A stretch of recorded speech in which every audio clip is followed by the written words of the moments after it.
Committee will come to order. Without objection, the chair is authorized to declare a recess at any time. We welcome everyone to today's hearing on oversight of the Federal Bureau of Prisons. The chair now recognizes the gentleman from the great state of Kansas, Mr. Schmidt, to lead us in the Pledge of Allegiance. And please stay risen. We are going to have a moment of silence afterward.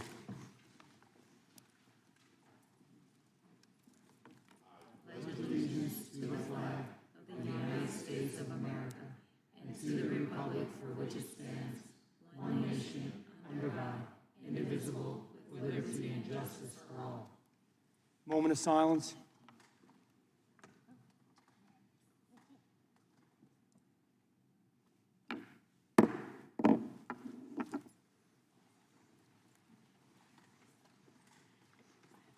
Will now recognize myself for an opening statement. I want to welcome everyone to today's joint hearing. I want to thank our witnesses for being here today, especially those who have served or are currently serving in our federal correctional institutions and are working from the outside to support and enhance the Bureau of Prisons, which, God help us, it needs.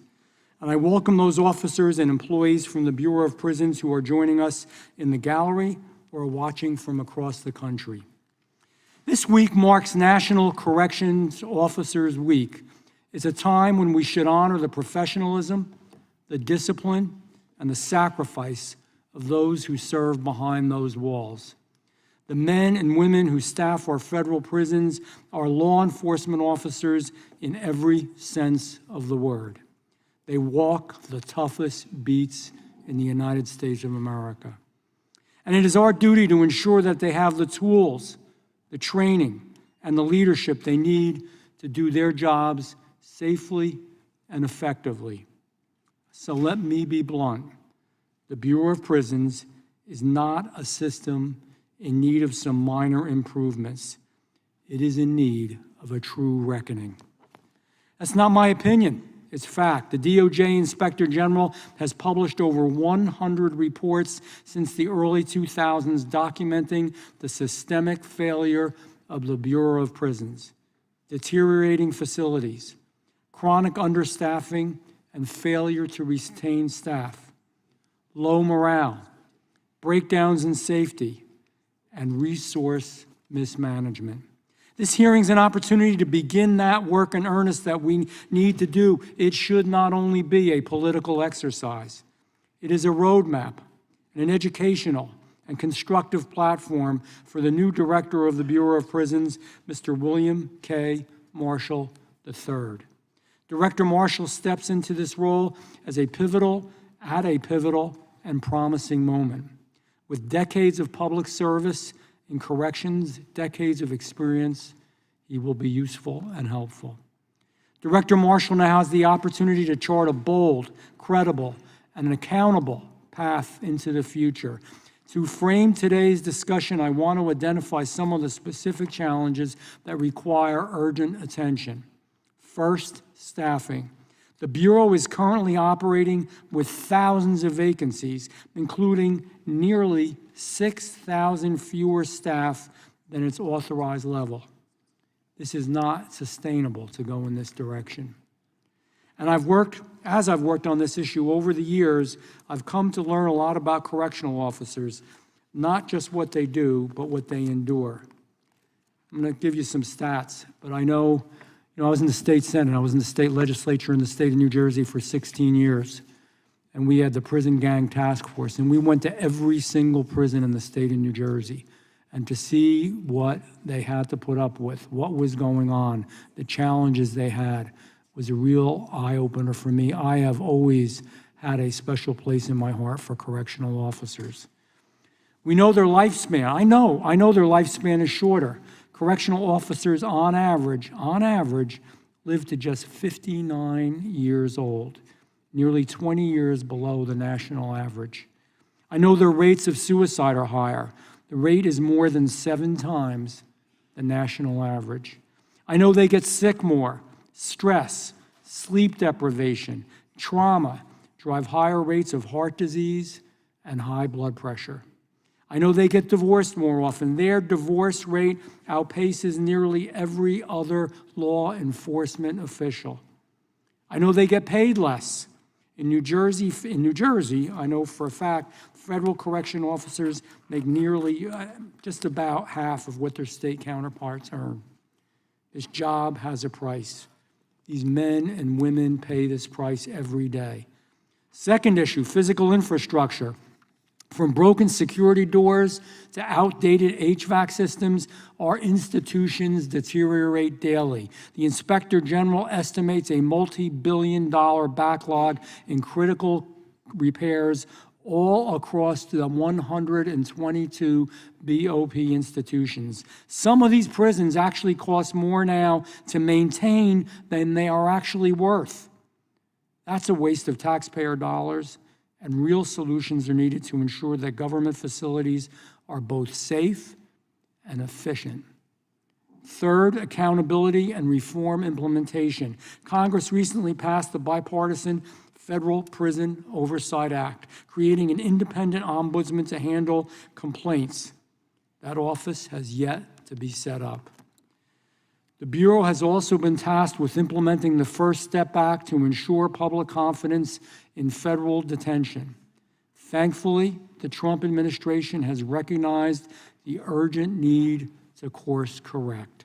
For example, under President Trump's leadership, the Bureau has reversed misguided policies from the previous administration, including restoring the principle that federal inmates will be housed according to their biological sex and eliminating taxpayer-funded gender ideology in our prisons. It does not belong there.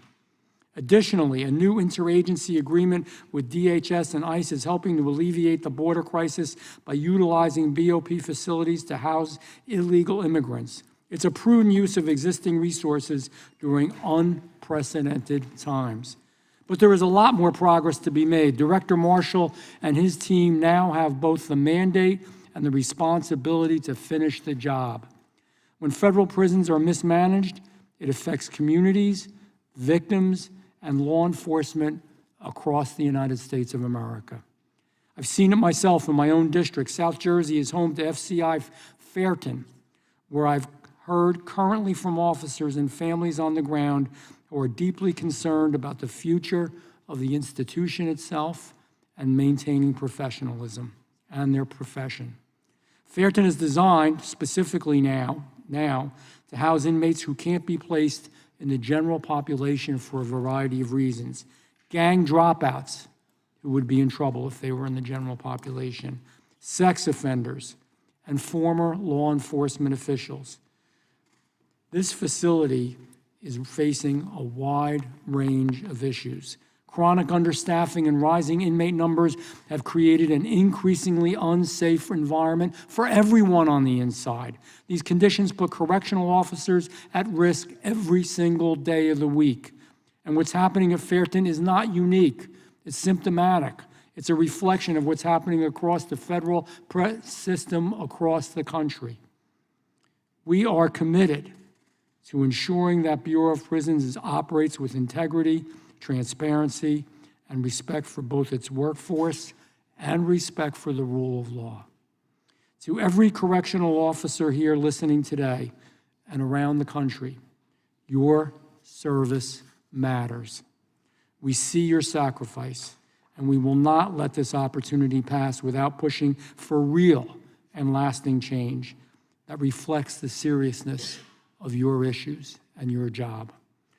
I'd like to say, too, I believe that this is an area where on some issues, and not on all, but on some issues, where we can come together in a bipartisan way.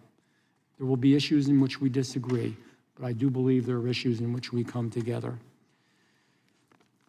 I want to thank you for that, and I will now recognize the ranking member. I want to make sure I get this right.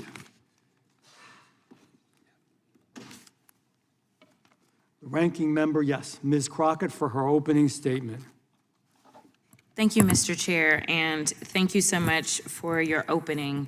I think that we are living in a time in which The American people are hoping that we can agree on something, anything in Congress. And the fact is, the vast majority of your opening statement, I could not disagree with. The question is, while we agree that there is a problem, let's hope that Congress can do what we are supposed to do, which is agree upon a solution. Today's hearing could not come at a timelier moment, with this being National Correctional Officers Week. So thank you to all of our correctional officers.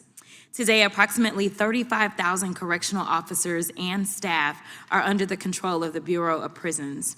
And during the last 100+ days of this administration, we've seen just how little Trump cares about the BOP staff's ability to do their job overseeing and protecting roughly 155,000 incarcerated people in our federal prison system.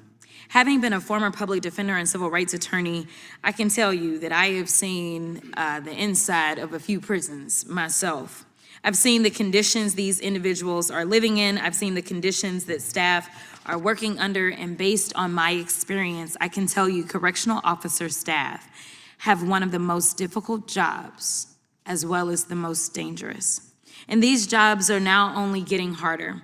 Just 2.5 months ago, Ms. Kathleen Toomey, the Deputy Director of the Federal Bureau of Prisons, testified before Congress that the Bureau had over 4,000 vacant positions that need to be filled. Yet rather than doing anything to ensure adequate staffing and protect officers and inmates, Trump's Justice Department terminated the Bureau's incentive pay plan, effectively cutting Bureau officers and other employees' pay anywhere between 10 and 25%.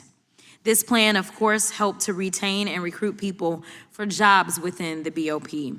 Then on March 27, 2025, Trump issued an executive order eliminating BOP's labor union, which is comprised of roughly 30,000 officers and staff.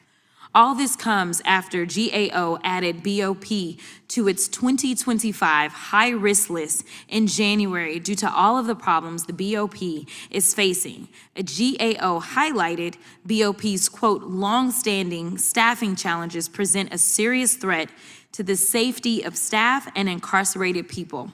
BOP also faces challenges with aging and deteriorating infrastructure, which likewise affects safety.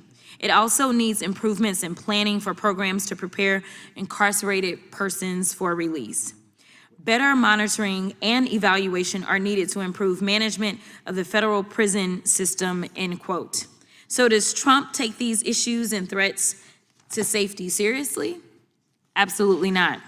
Instead, he made the deranged, delusional decision over the weekend to open up Alcatraz as a prison that was literally shut down because it was too expensive and too impractical to run. Honestly, you can't make this stuff up. Please tell me how any of this makes sense. Stripping Bureau employees of their collective bargaining rights, cutting pay and benefits at a time where the Bureau was ranked the worst place to work among all federal sub-agencies and offices, and we have more than 450 offices. Having staff like prison teachers, cooks, nurses, and monitors being forced to serve as correctional officers because BOP has too few officers to actually do the job, wanting to place even more of a strain on the system by trying to house migrants and children in Bureau facilities. It's absolutely ridiculous. Let me be clear. This isn't just a staff issue, it's a life or death issue. Reports by the Justice Department's Inspector General detailed how in over a third of the inmate suicides that occurred between fiscal years 2014 to 2021, BOP staff didn't sufficiently conduct the required inmate rounds or counts to check on the inmates. Let me tell y'all something. Realizing this fact took me back. I don't know what it's like to be a family member and to receive that phone call about your loved one that you would imagine is in one of the safest places ever, regardless of why they are there, and to find out that they somehow committed suicide. I don't know what it's like to be that loved one, but I do know what it's like to be that attorney and to get that call, to get the call that one of my clients somehow has managed to unfortunately take his life. This is unacceptable. And who knows how many lives could be saved. And while all of this is bad on its own, let's not forget about the fact that in all of the 120 correctional institutions under the Bureau's control, each needs some kind of repair at any given time, like Seagoville Federal Correctional Institution in Texas, for example, which is close to my district. 6 of the 8 buildings housing inmates had broken air conditioning units during the summer, where temperatures in Texas facilities can reach up to 110 degrees, and at least one unit topped 149 degrees. We need to get to the bottom of this and fix this organization before more and more deaths occur. Today's hearing is one of the few moments where actually I believe we can do something good in Congress, and I hope we do today. Because at the end of the day, this is about doing what's right. It's about protecting employees, it's about protecting lives, it's about ensuring we give people a second chance at life. So I want to thank the witnesses for being here today, and I look forward to participating in this important discussion. Thank you, Mr. Chairman. I yield back. Thank you. I will now recognize the chairman of the Crime Subcommittee from the great state of Arizona, Andy Biggs. Thank you, Mr. Chairman. I thank the members of both subcommittees for coming together this morning. I thank Chairman Van Drew for his opening remarks. I thank the witnesses for being here and appreciate you. Look forward to your testimony today. Today's hearing is titled Federal Corrections in Focus, Oversight of the Bureau of Prisons. This hearing will serve as a robust continuation of the oversight this committee conducted over BOP during the 118th Congress. I look forward to continuing that important work today. The Federal Bureau of Prisons, BOP, is a component of the Department of Justice. BOP's mission is to protect society by confining offenders in the controlled environments of prisons and community-based facilities that are safe, humane, cost-efficient, and appropriately secure, and that provide work and other self-improvement opportunities to assist offenders in becoming law-abiding citizens. It's critical that BOP hold people accountable while also preparing those who will re-enter society. This week, we honor and celebrate National Correctional Officers Week and recognize correctional employees, the brave men and women who contribute so much to public safety. Unfortunately, we know corrections officers continue to work difficult and demanding jobs between staffing shortages and crumbling infrastructure throughout its facilities. Staff recruitment and retention remain a major challenge for BOP. And while BOP has attempted initiatives to boost recruitment and retention, BOP still has thousands of vacancies, including nearly 6,000 fewer staff than its authorized level.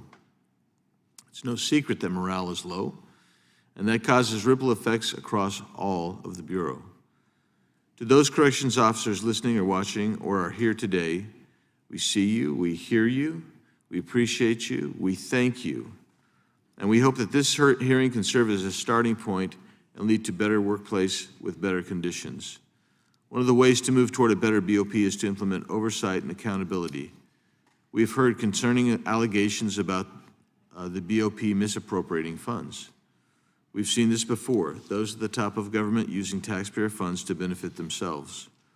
BOP needs accountability and transparency through true fiscal responsibility, not turning a blind eye to all the existing issues. Thankfully, there's hope and optimism with Director Marshall. We look forward to working with him to restore trust in BOP and bring it back to its original mission. BOP is also charged with much of the implementation of the First Step Act. The First Step Act was signed into law by President Trump and seeks to reduce the size of the federal prison population and reduce recidivism while still maintaining public safety. The First Step Act required DOJ to develop a system for BOP to use to assess the risk of recidivism of federal prisoners and to assign prisoners to evidence-based recidivism reduction programs. These programs include literacy programs, occupational education programs, trade skill programs, and substance use disorder programs. This is why I said BOP needs to make sure they get this right.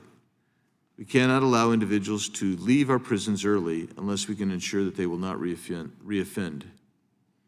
The Crime Subcommittee has examined the implementation of the First Step Act on a bipartisan basis since its passage, and this oversight of BOP continues today with more urgency and focus than ever before. I look forward to hearing from our witnesses, and again, I thank you. And Mr. Chairman, I yield back. Thank you. Chair now recognizes the ranking member of the Crime Subcommittee from the great state of Georgia, Lucy McBath. Thank you, Mr. Chair, and thank you to our witnesses for being here today. We really appreciate your time and your effort. Mr. Chairman, I thank you for having this hearing on the oversight of the Bureau of Prisons. While it's not been long since we last discussed this issue, the problems in our federal prisons, many of which are decades in the making, continue to demand our attention. The many issues faced by BOP are the result of year after year of extremely limited resources. At a time when the President and his allies in Congress are talking about radical cuts, it's critical that we take note of how a severely limited budget has already affected the health and safety of everyone who enters a BOP facility. There are more than 150,000 federal inmates and more than 35,000 BOP staff members depending on us to give them the tools and resources that they need to keep everyone safe, even themselves. Far too often, BOP is not guaranteed the basic safety of everyone in its care. These failures have often fallen especially hard on women in BOP custody, like those at Federal Corrections Institution, Dublin in California. For years, women at FCI Dublin faced horrific sexual abuse, including harassment, coerced sexual activity, and even rape.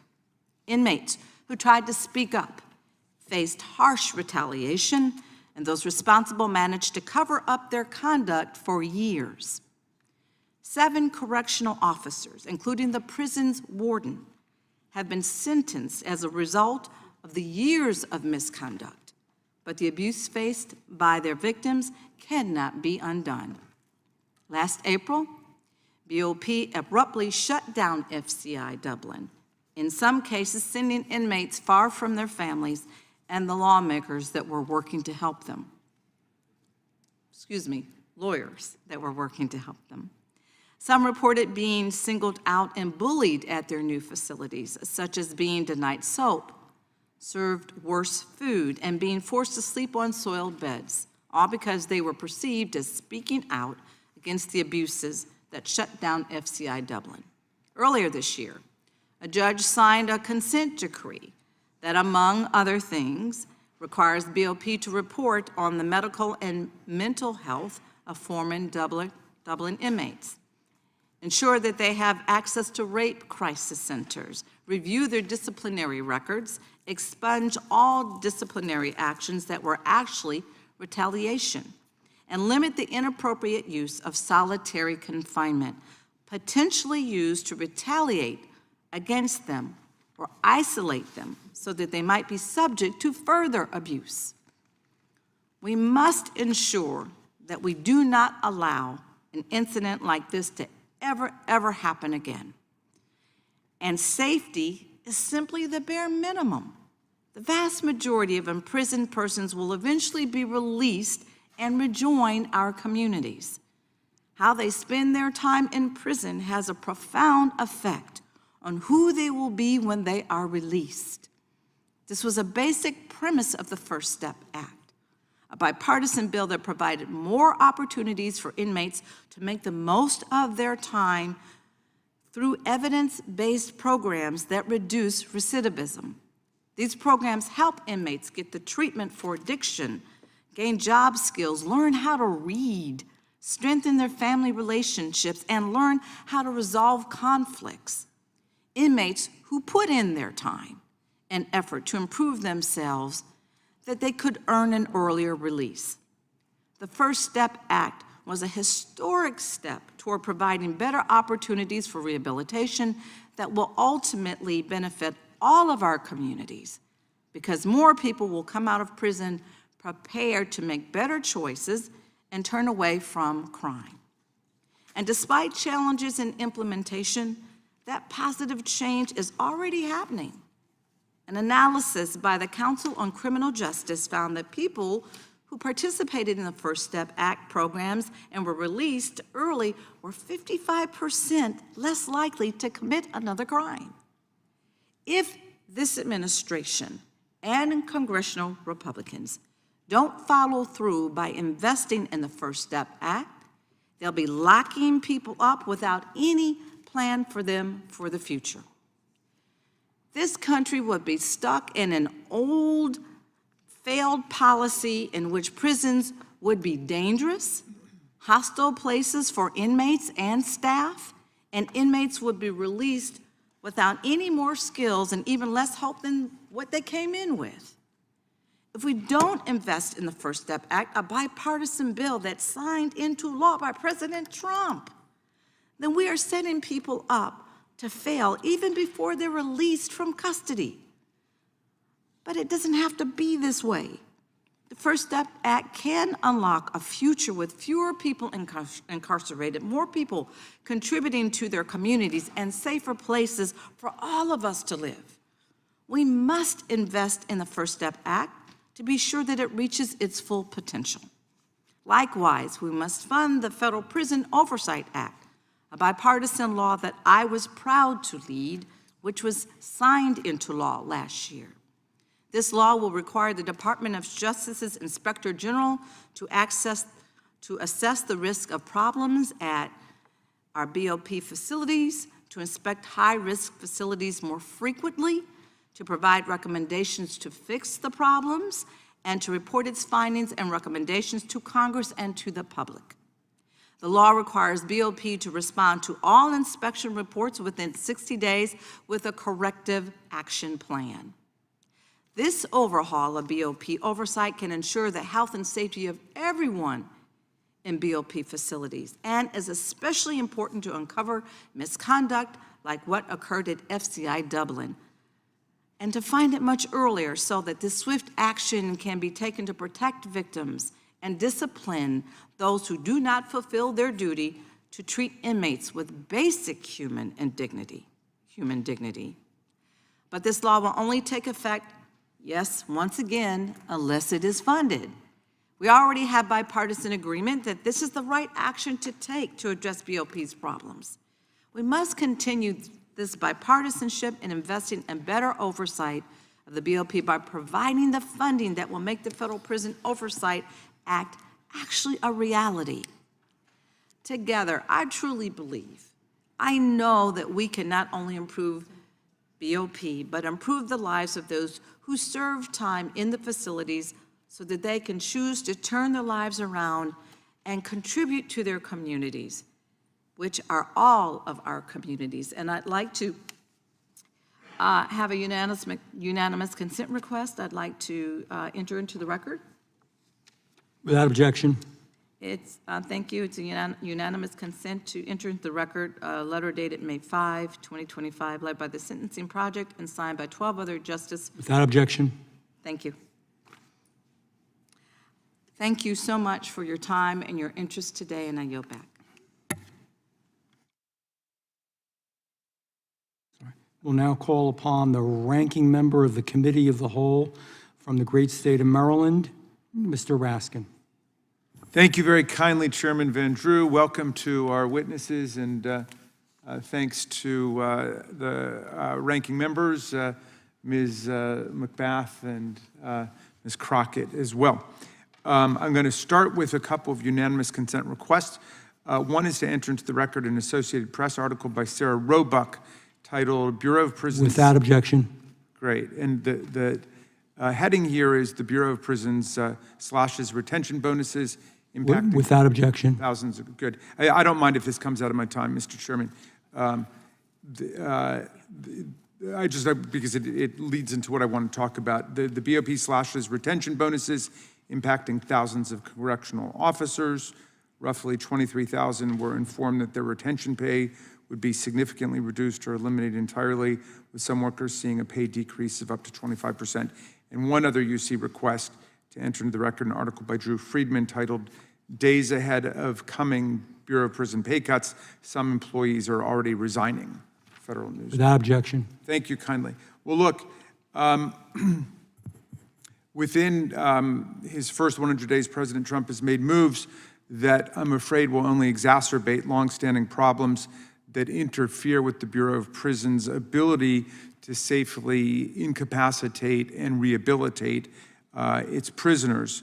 The president issued an executive order that rescinded the Biden administration's prohibition on BOP's continued use of private prisons, opening the door for a renewed reliance on private facilities where the federal government has little oversight and where inmates have been shown to be less safe and less able to access necessary medical care.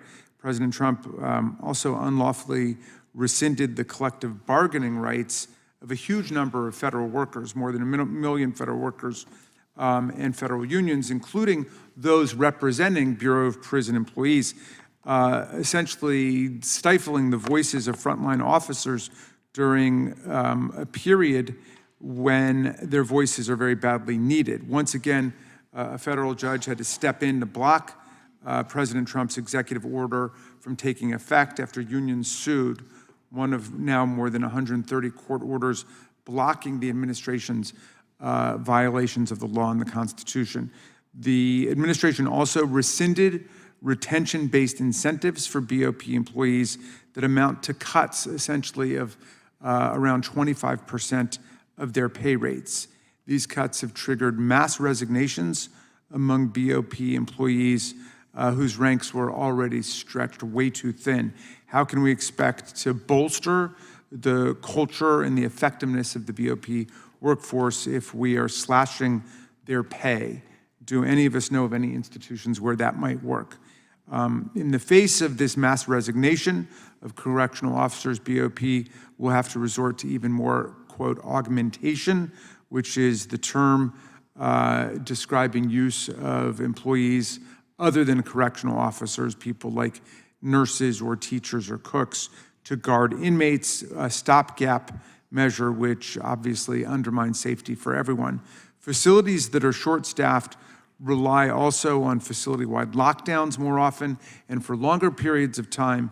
At the same time, because of this lack of resources, inmates do not have access to the treatment, medical care, and rehabilitative programming that Congress called for in the bipartisan First Step Act, which we're also proud of. And despite President Trump signing the First Step Act, aimed at reducing the federal prison population and aimed at reducing recidivism, the Bureau of Prisons also reduced the amount of time that inmates can spend in residential reentry centers from 18 or 19 months to a maximum of just 60 days, 2 months, citing budget constraints. These residential reentry centers, or halfway houses, as they're colloquially known, perform a critical role in helping released inmates transition back into communities across the country, providing housing, employment, substance and mental health and treatment, professional counseling and medical care, but drastically cutting the amount of time that people can actually use these services will certainly lead to a reduction in their efficacy and an increase in recidivism. Well, BOP has been forced to make devastating cuts that will affect not only employees and inmates, but the safety of our communities. Last week, the Judiciary Committee passed an $81 billion reconciliation bill to supercharge ICE, money that our colleagues voted to make available for arresting, detaining, and deporting not just immigrants, but some U.S. citizens too. And just 2 weeks ago, the Department of Justice terminated at least 365 public safety grants totaling in the hundreds of millions of dollars, cutting funds for law enforcement at the local level, opioid addiction treatment programs, programs promoting officer safety and wellness, programs for crime prevention, and programs that support the victims of rape and sexual assault and other violent crimes. All of us, even apparently our Republican colleagues, were apparently blindsided by these deep cuts to existing programs that, as far as I can tell, came from a single DOJ employee.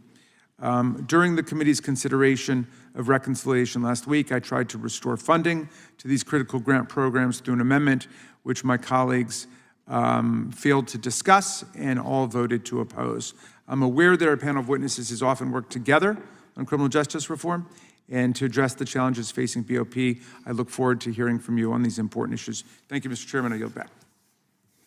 Thank you. Without objection, all other opening statements will be included in the record. We are now going to proceed with introduction of today's witnesses. Again, thank you all for being here. We do appreciate you. Mr. Andy Potter.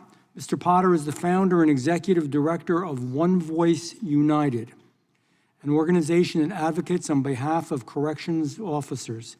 He served for nearly 30 years as a correctional officer with the Michigan Department of Corrections.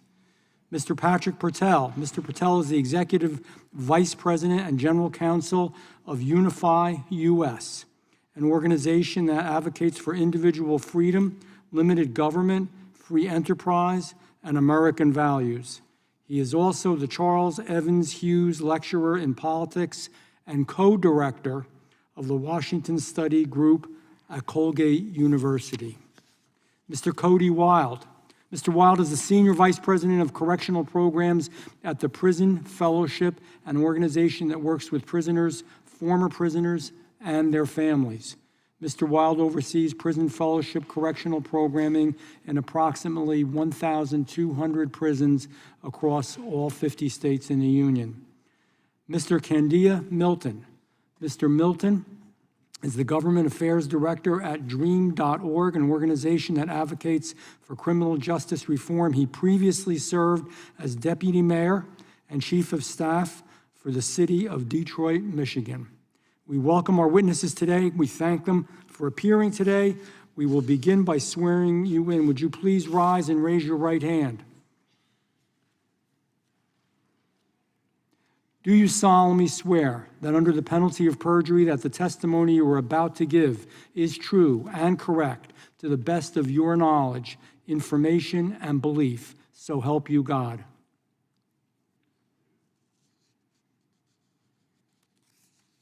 Okay, thank you. Please be seated. Let the record reflect that the witnesses have answered in the affirmative. Please know that your written testimony will be entered into the record in its entirety. Accordingly, we ask that you summarize your testimony in 5 minutes. We will begin with Mr. Potter.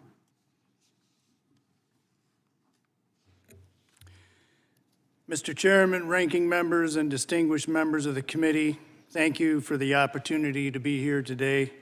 My name is Andy Potter, and I serve as the founder and executive director of One Voice United, a national organization committed to lifting up the voices and expertise of corrections professionals and ensuring that they are a part of the national conversations that are shaping the future of corrections.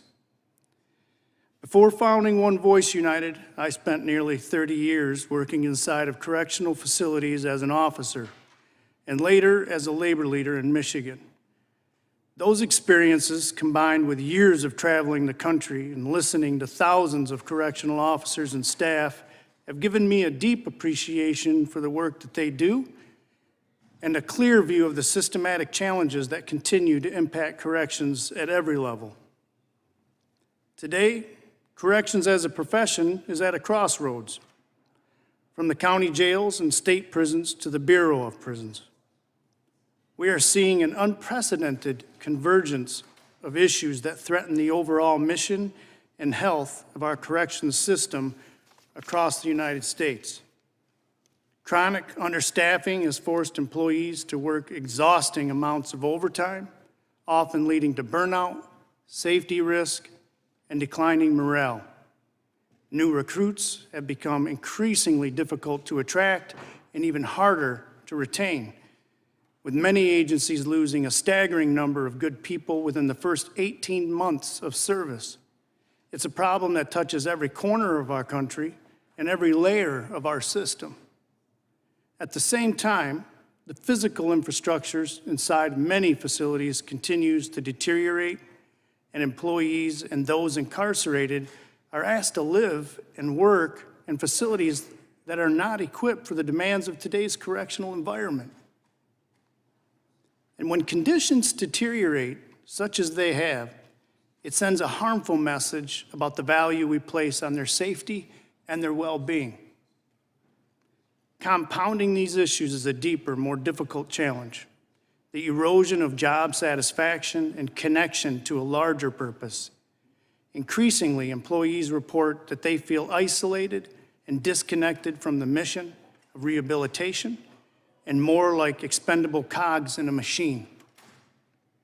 The result is a workforce that is overburdened physically, stretched to its breaking point mentally, and demoralized emotionally.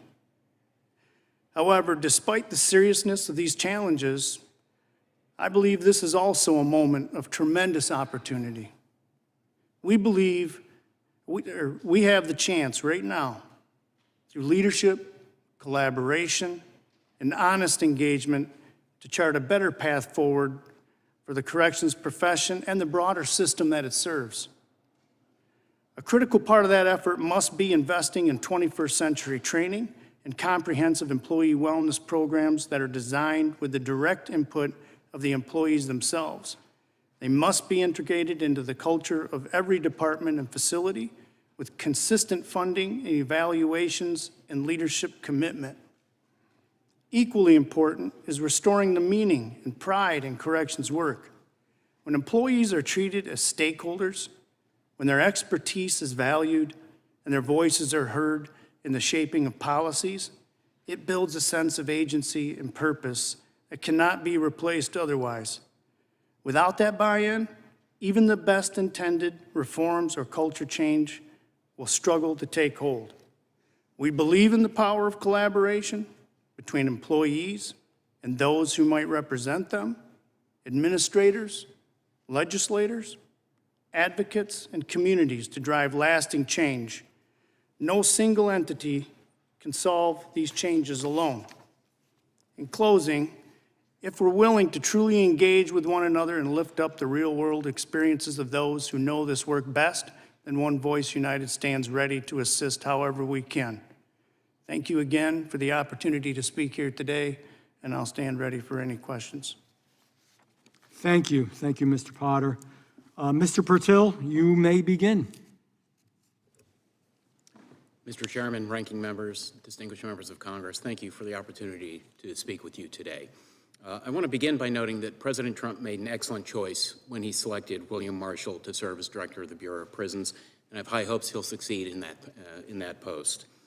As we've heard, the most immediate challenges he faces are staff retention and recruitment, the degraded condition of BOP facilities, and I would add the increasing cost, the financial cost of incarceration generally. So over the past 10 years, BOP staffing has dropped significantly. Staffing shortages often require substantial use of overtime, including mandatory overtime and the use of augmentation. BOP faces a $3 billion price tag for deferred maintenance, and those repairs are needed across all of its facilities. Staffing shortages in poor facilities undermine employee retention rates and create security and safety issues for staff and inmates alike. These challenges are complicated by the fact that the number of prisoners in BOP facilities and the cost to incarcerate them has risen dramatically over the years. Understanding Congress's efforts to reduce unsustainable levels of federal spending, I'm going to limit my remarks to recommendations that can be implemented under current law using current funding levels. The first thing is to remember that corrections officers are first responders, and I think that we can make better use of them. COs are law enforcement professionals who perform many of the same functions as police officers, but equally important, they are critical to the rehabilitation process and have a direct impact on recidivism. In fact, no one has more insight into an inmate's likelihood of successfully reintegrating into society than the COs who interact with them on a daily basis. COs' experience and insight should help inform public policy, and BOP should incentivize and empower COs to have a stake in the prisoner's rehabilitation, as well as in the security of the facilities. Second, home confinement to free funds up at the BOP. BOP must reduce its per inmate average cost of incarceration while not undermining public safety. I stress that, while not undermining public safety. Recent experience demonstrates that this can be done within certain careful parameters. The 2020 CARES Act allowed federal prisons to serve a portion of their sentence in home confinement. Former Attorney General William Barr set the criteria for home confinement eligibility. It required being in low or minimum security, having a clean misconduct record, no history of violent, sex, or terrorism offenses, a viable reentry plan, a minimum or low risk score on the BOP's pattern risk assessment tool, and having served a significant portion of their sentence. These criteria allowed a substantial number of prisoners to be moved to home confinement without undermining public safety. In fact, after release from home confinement, those with a CARES assignment had a 3.6% recidivism rate over 1 year, whereas those without a CARES assignment had a 13% recidivism rate. And according to the most recent data available, about 54% of the current federal prison population are classified as minimum or low risk for recidivism by BOP's pattern risk assessment tool. I'm certain that not all of these people meet the CARES Act criteria for home confinement, but many could be placed in home confinement without jeopardizing public safety and thereby realizing a substantial cost savings to the BOP. Third, close outdated and dilapidated BOP facilities. BOP needs to review its physical footprint, as we've heard. Since modernizing any federal operation often runs up against political pressures, Unify.us would recommend forming a commission patterned after the DoD Base Realignment and Closure Commission to review BOP's facilities requirements and to right-size the Bureau after accounting for its staffing and its budgetary needs. This would free up revenues for maintenance and modernization of BOP's remaining facilities. Beyond cost savings, there is some evidence that this could also help reduce recidivism. Evidence from Colombian prison construction suggests that prisoners that were quasi-randomly assigned to newer and therefore slightly better prisons were up to 36% less likely to recidivate. Fourth, continue implementation of the First Step Act. During President Trump's first administration, he championed supporting successful reentry and supporting law enforcement with passage of the First Step Act. Through its oversight function, Congress should continue to ensure that BOP expands recidivism reduction programming and that eligible individuals receive appropriate FSA incentives. Also, BOP should especially focus on increasing access to evidence-based recidivism reduction programs. In closing, by improving facilities, by improving respect for and the resources available to corrections officers, and by safely transitioning inmates least likely to commit new crimes back into society, BOP, Congress, and the Trump administration can go a long way towards solving our corrections crisis while ensuring public safety. Thank you very much. I look forward to answering your questions. Thank you, Mr. Purtill. Mr. Wilde, you may begin. Good morning, Chairman Biggs, Chairman Van Drew, Ranking Member Macbeth, Ranking Member Crockett, and members of the subcommittee. I'm Cody Wilde, Senior Vice President of Correctional Programs at Prison Fellowship, and I want to thank you for the opportunity to speak to you today. Prison Fellowship is the nation's largest Christian nonprofit, equipping the church to serve currently and formerly incarcerated people and their families, and to advocate for justice and human dignity. Established on the belief that all people are created in God's image and that no life is beyond his reach, Prison Fellowship takes a restorative approach to those affected by incarceration. We strive to make prisons safer and more rehabilitative, advance criminal justice reform, and support incarcerated people, their families, and their communities. Robust programming, including faith-informed, volunteer-led initiatives, is essential for creating a safer correctional environment and preparing individuals for successful reentry. Research shows that incarcerated people who participate in educational or vocational programming are 43% less likely to recidivate. While many state correctional systems have embraced partnerships with external organizations to provide these opportunities, the Bureau of Prisons has historically been more cautious. The First Step Act of 2018 encourages collaboration with community-based and faith-based groups to provide evidence-based recidivism reduction programs and productive activities. However, the current vetting process for external programs exceeds what the law requires, unintentionally excluding no-cost mission-aligned programs like the Prison Fellowship Academy. The incoming BOP director has an opportunity to remove unnecessary barriers and realize the full intent of the First Step Act by welcoming qualified partners who can expand in-prison programming. At the same time, any discussion about program access must be grounded in the broader challenges facing corrections today, such as significant staffing shortages that impact the ability to implement and sustain rehabilitation effort. With prison staffing at its lowest point in over 2 decades and continued high incarceration rates, facilities face serious operational and safety strains. Officers often endure long shifts and high stress, contributing to burnout and health risks. Addressing these issues through fair compensation, mental health support, and strong recruitment practices is vital, as is leadership development to foster healthier cultures inside of prison walls. In response to these pressures, programs like those offered by Prison Fellowship can play a critical role in supporting both staff and incarcerated individuals at no cost to the BOP. Prison Fellowship's Warden Exchange equips correctional executives with tools for building restorative prison cultures and has trained over 680 leaders across 47 states, with an additional 149 currently enrolled. We also offer transformative programs like Prison Fellowship Grow, a year-long cohort-based course rooted in Christian principles of human flourishing.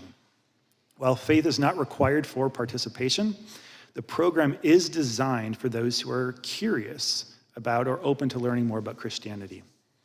The Prison Fellowship Academy is our most intensive in-prison program, offering men and women a voluntary, holistic journey of life transformation. Over the course of the year, participants are mentored by staff and volunteers as they develop and practice the biblically based values of good citizenship, community, affirmation, productivity, responsibility, restoration, and integrity. A recent study in Texas found a 53.8% reduction in recidivism among academy graduates. Finally, Angel Tree supports family connections by partnering with churches to serve children of incarcerated parents year-round, helping restore relationships and providing hope to the 1.5 million children with a parent currently in prison. In total, our programs reach over 600,000 individuals in more than 1,200 facilities annually, supported by 7,600 volunteers, and serve more than 271,000 children each year. At a time of limited budget and rising needs, it's essential to adopt cost-effective, volunteer-driven programs that reduce recidivism, support staff, and foster rehabilitation, and we are ready to partner with the BOP to expand access to these proven initiatives to help create a more restorative and effective federal system. Thank you for your time and attention, and I look forward to answering your questions. Thank you, Mr. Wilde. Mr. Milton, you may begin. Good morning, Chairman Biggs, Van Drew, Ranking Members McBath and Crockett. Thank you for convening this important joint hearing. My name is Kandia Milton, and I serve as Government Affairs Director for DREAM.org, an organization committed to advancing meaningful and lasting bipartisan criminal justice reforms. At the heart of all of our work is a commitment to centering the voices of those directly impacted by the justice system.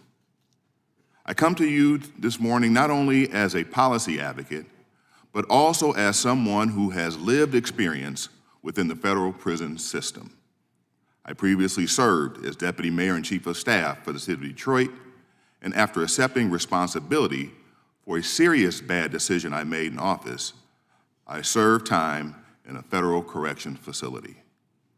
While I had always understood on an intellectual level the need for prison reform and the importance of supporting successful reentry, it was my time behind the walls and the stories of those I met inside that opened my heart and gave purpose to the work I do every day. It is deeply troubling that the many challenges we discussed and faced during my incarceration, which ended in 2011, these problems remain unresolved today. In fact, by many accounts, the conditions have worsened. This is not only a disservice to the correction officers and those who are incarcerated, but also to the communities to which they will one day return. There are large problems, pressing problems, at the Bureau of Prisons. First, there are the catastrophic infrastructure issues. The BOP has 121 institutions that include 3,600 buildings, and according to the Inspector General, they are all in need of serious attention. As of February 2024, the BOP estimated that the major repairs needed across the facility would cost $3 billion. And according to OIG audits, it is determined that all 121 of the BOP's institutions require maintenance. Despite the need for investment in critical infrastructure across the entire BOP, there continues to be talk of investing more money in building new facilities, including an unnecessary budgeted $505 million prison proposed to be constructed on top of a former coal mine in eastern Kentucky. Second, the BOP is critically understaffed. Associate Deputy Director Kathleen Toomey, in her testimony before the Subcommittee on Commerce, Justice, Science, and Related Agencies in February, concluded that the BOP is short over 4,000 officers, while other press reports suggest that the Bureau is over 6,000 officers understaffed. The problem of retaining officers have been further complicated by a directive that ended retention bonuses. A BOP spokesperson suggested this impacts up to 25% of some employees' pay. And the Federal News Network reports that this decision has already resulted in more correctional staff leaving the positions, thus exacerbating staffing crisis. Furthermore, understaffed results in higher overtime costs and the use of regular staff, including medical staff, to augment correctional officer shortages. Third is the problem of halfway houses. The Bureau has available beds but has not filled them and left thousands of people who have earned credits under the First Step Act or Second Chance Act to qualify for release but whom still remain in prison. This is also legally problematic. In the case of the First Step Act, earned credits, multiple courts have concluded that the plain meaning of the statute demands release, and there are pending litigations on this topic as well. As an organization that led the efforts to pass the First Step Act, we emphatically support its full implementation, which to date the BOP has failed to do. And we agree with Attorney General Pam Bondi, who said during her confirmation hearing, we must fix the Bureau of Prison and follow up with the promises of the First Step Act by building more halfway houses. Finally, the culture related to its operations. Most recently, these problems resulted in the closure of FCI Dublin, a prison so notorious that nearly 100 cases, including a class action lawsuit, are in the process of litigation today. This speaks to the need to fund the bipartisan Federal Bureau of Prisons Oversight Act. The problem, have I gone over time? Sorry, Mr. Chairman, sorry, members of the committee. I stand down and avail myself to answer any questions you may have. Milton, thank you for your time and being here. We're now going to proceed under the 5-minute rule with questions, and I'm going to recognize the gentleman from the great state of Wisconsin, Mr. Tiffany. Thank you, Mr. Chairman. Mr. Wilde, what has the response been both federally and states that you've worked in with faith-based organizations like yourself? Tell us the response that you get. So one of the things that I know about corrections is that people tend to be very pragmatic. Does this work? And what we've seen is a large expansion of our programs, our Warden Exchange program. Like I said, we just had our largest cohort ever. 149 correctional leaders are going through it right now. Our Prison Fellowship Academies, our GROWs, our Angel Tree program have continued to expand. As I mentioned, we're in all 50 states, and so I'd say the response has been very good. Where you find governments that are not as welcoming, what do you hear from them? So we operate in states as diverse as Washington and Oregon to Texas, Florida, North Dakota, Nebraska, California, all of them. And as I said, they tend to be very pragmatic and ask the question, is it voluntary? The answer is yes. Does it work? It does. And so we're allowed to operate, and over time, we're able to really affect the prison culture, which we hear both from the staff as well as leadership. Are there any changes needed by Congress to help you further your mission? Thus far, we have not been able to operate our in-prison programs, our academies or our grows within the Bureau of Prisons. And we think that both of those programs, as well as our Warden Exchange program that helps assist correctional leaders at no cost to the state, can be a tremendous asset and a force multiplier to help solve some of these problems facing the Bureau. Mr. Purtill, we heard earlier from the ranking member, do you, in regards to President Trump as failing, do you agree President Trump does not care about prisons? That's what we heard, is that he does not care about prisons by one of the members up here. Do you agree with that? I do not. Respectfully, sir, do not agree with that. We worked extremely closely with the first Trump administration on crafting the First Step Act, and I can tell you that they were very involved, very concerned. It would not have happened without Mr. Trump's personal leadership, so it simply doesn't comport with what I've experienced. Do you think President Trump should continue with the status quo? Because that's what I'm hearing, is that he doesn't care about prisons. We should leave things as is. Do you think we should leave the status quo? No, sir. I think there's much here, as this committee well knows, that there's much here that under the Bureau of Prisons that needs to be addressed. And I think it can be addressed in terms of what Mr. Trump tried to do in his first administration. And then I have every reason to believe he's going to try to continue in his second. Give me something that's primary in your mind that could be a good change for federal prisons. Well, I think to go back to to my testimony, I do think that focusing federal prisons are in a unique position in terms of corrections facilities across the country.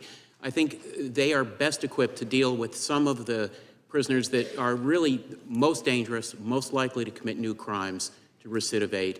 And that's really, a friend of mine at the Heritage Foundation, John Malcolm, likes to say, prison beds are some of the most expensive hotel rooms in the country. I want to reserve them for the people who are most dangerous to society. So I think doing all that we can to make sure that that is the population within the federal prisons, because they're just better equipped to deal with it, I think, than any other system in the country. In my home state of Wisconsin, back when I was in the state legislature, we had a youth correctional facility that the ACLU came in and sued to prevent them, the staff, they restricted the staff from using certain measures that they had used for a long, long time. And the day that the judge accepted the ACLU's brief and said, we're going to accept the policies that you're suggesting for us, the young people in the correctional facility went on the roof of this facility and taunted the guards, saying, you can't touch us. Is it surprising to you that a couple years later that a staff youth counselor was killed in that facility?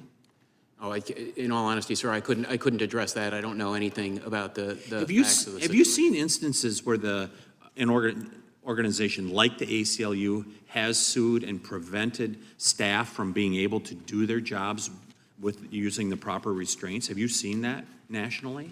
I think that there's a lot of questions in that issue. I think that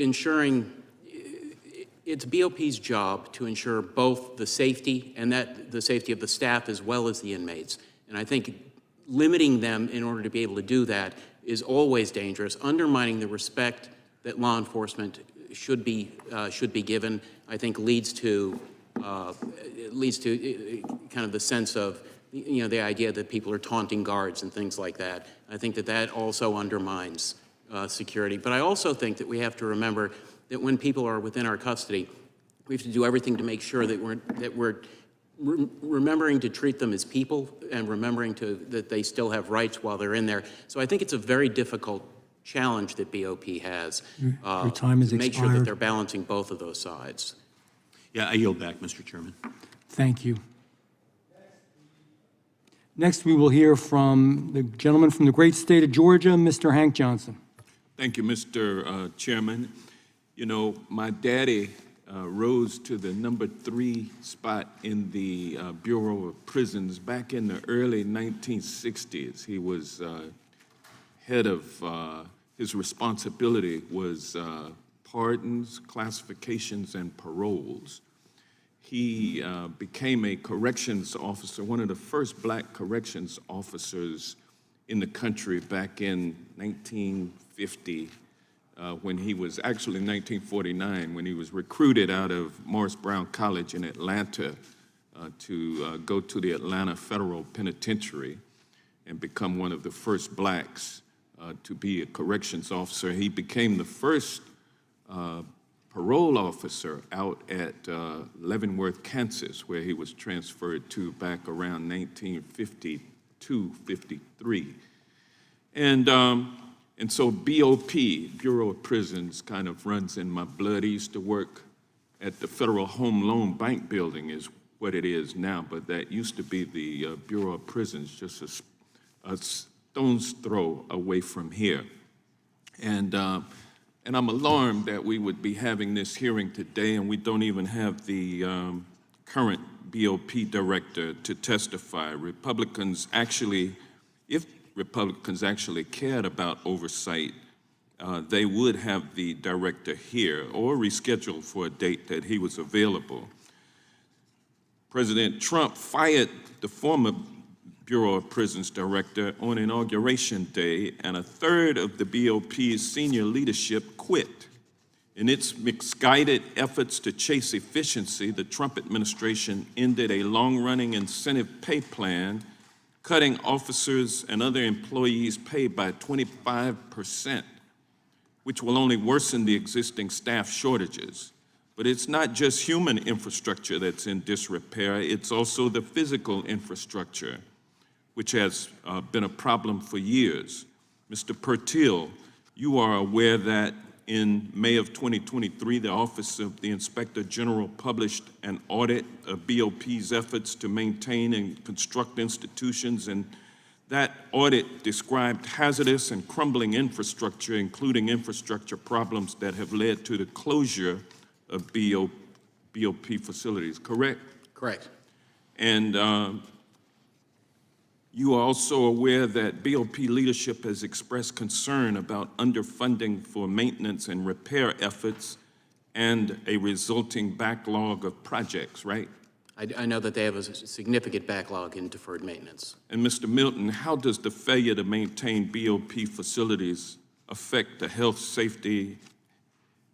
and safety of BOP staff and inmates? Thank you for the question. And in fact, I may take some liberties and also express gratitude for your grandfather's. My daddy. I'm sorry, your father's legacy. Certainly, the facilities have put the health. When you say granddaddy, I'm that sorry, makes me feel good.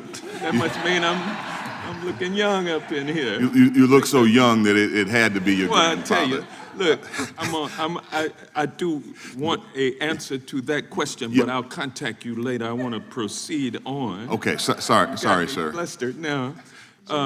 Instead of putting money into our existing prisons to fix them, this week Trump ordered federal agencies to rebuild and open Alcatraz, which closed in 1963 and is now a tourist site.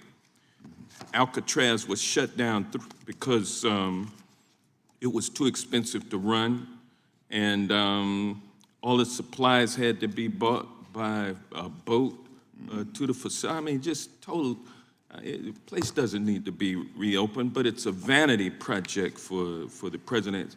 He would waste money there, Mr. Purtill, and he also wasted money that could have gone to enhance facilities at existing BOP facilities, but he poured money into a failed effort to make Guantanamo Bay a place where it could accept a bunch of, some being American citizens who were later deported to El Salvador. We don't need a BOP that manages facilities that are the same as what we have in El Salvador.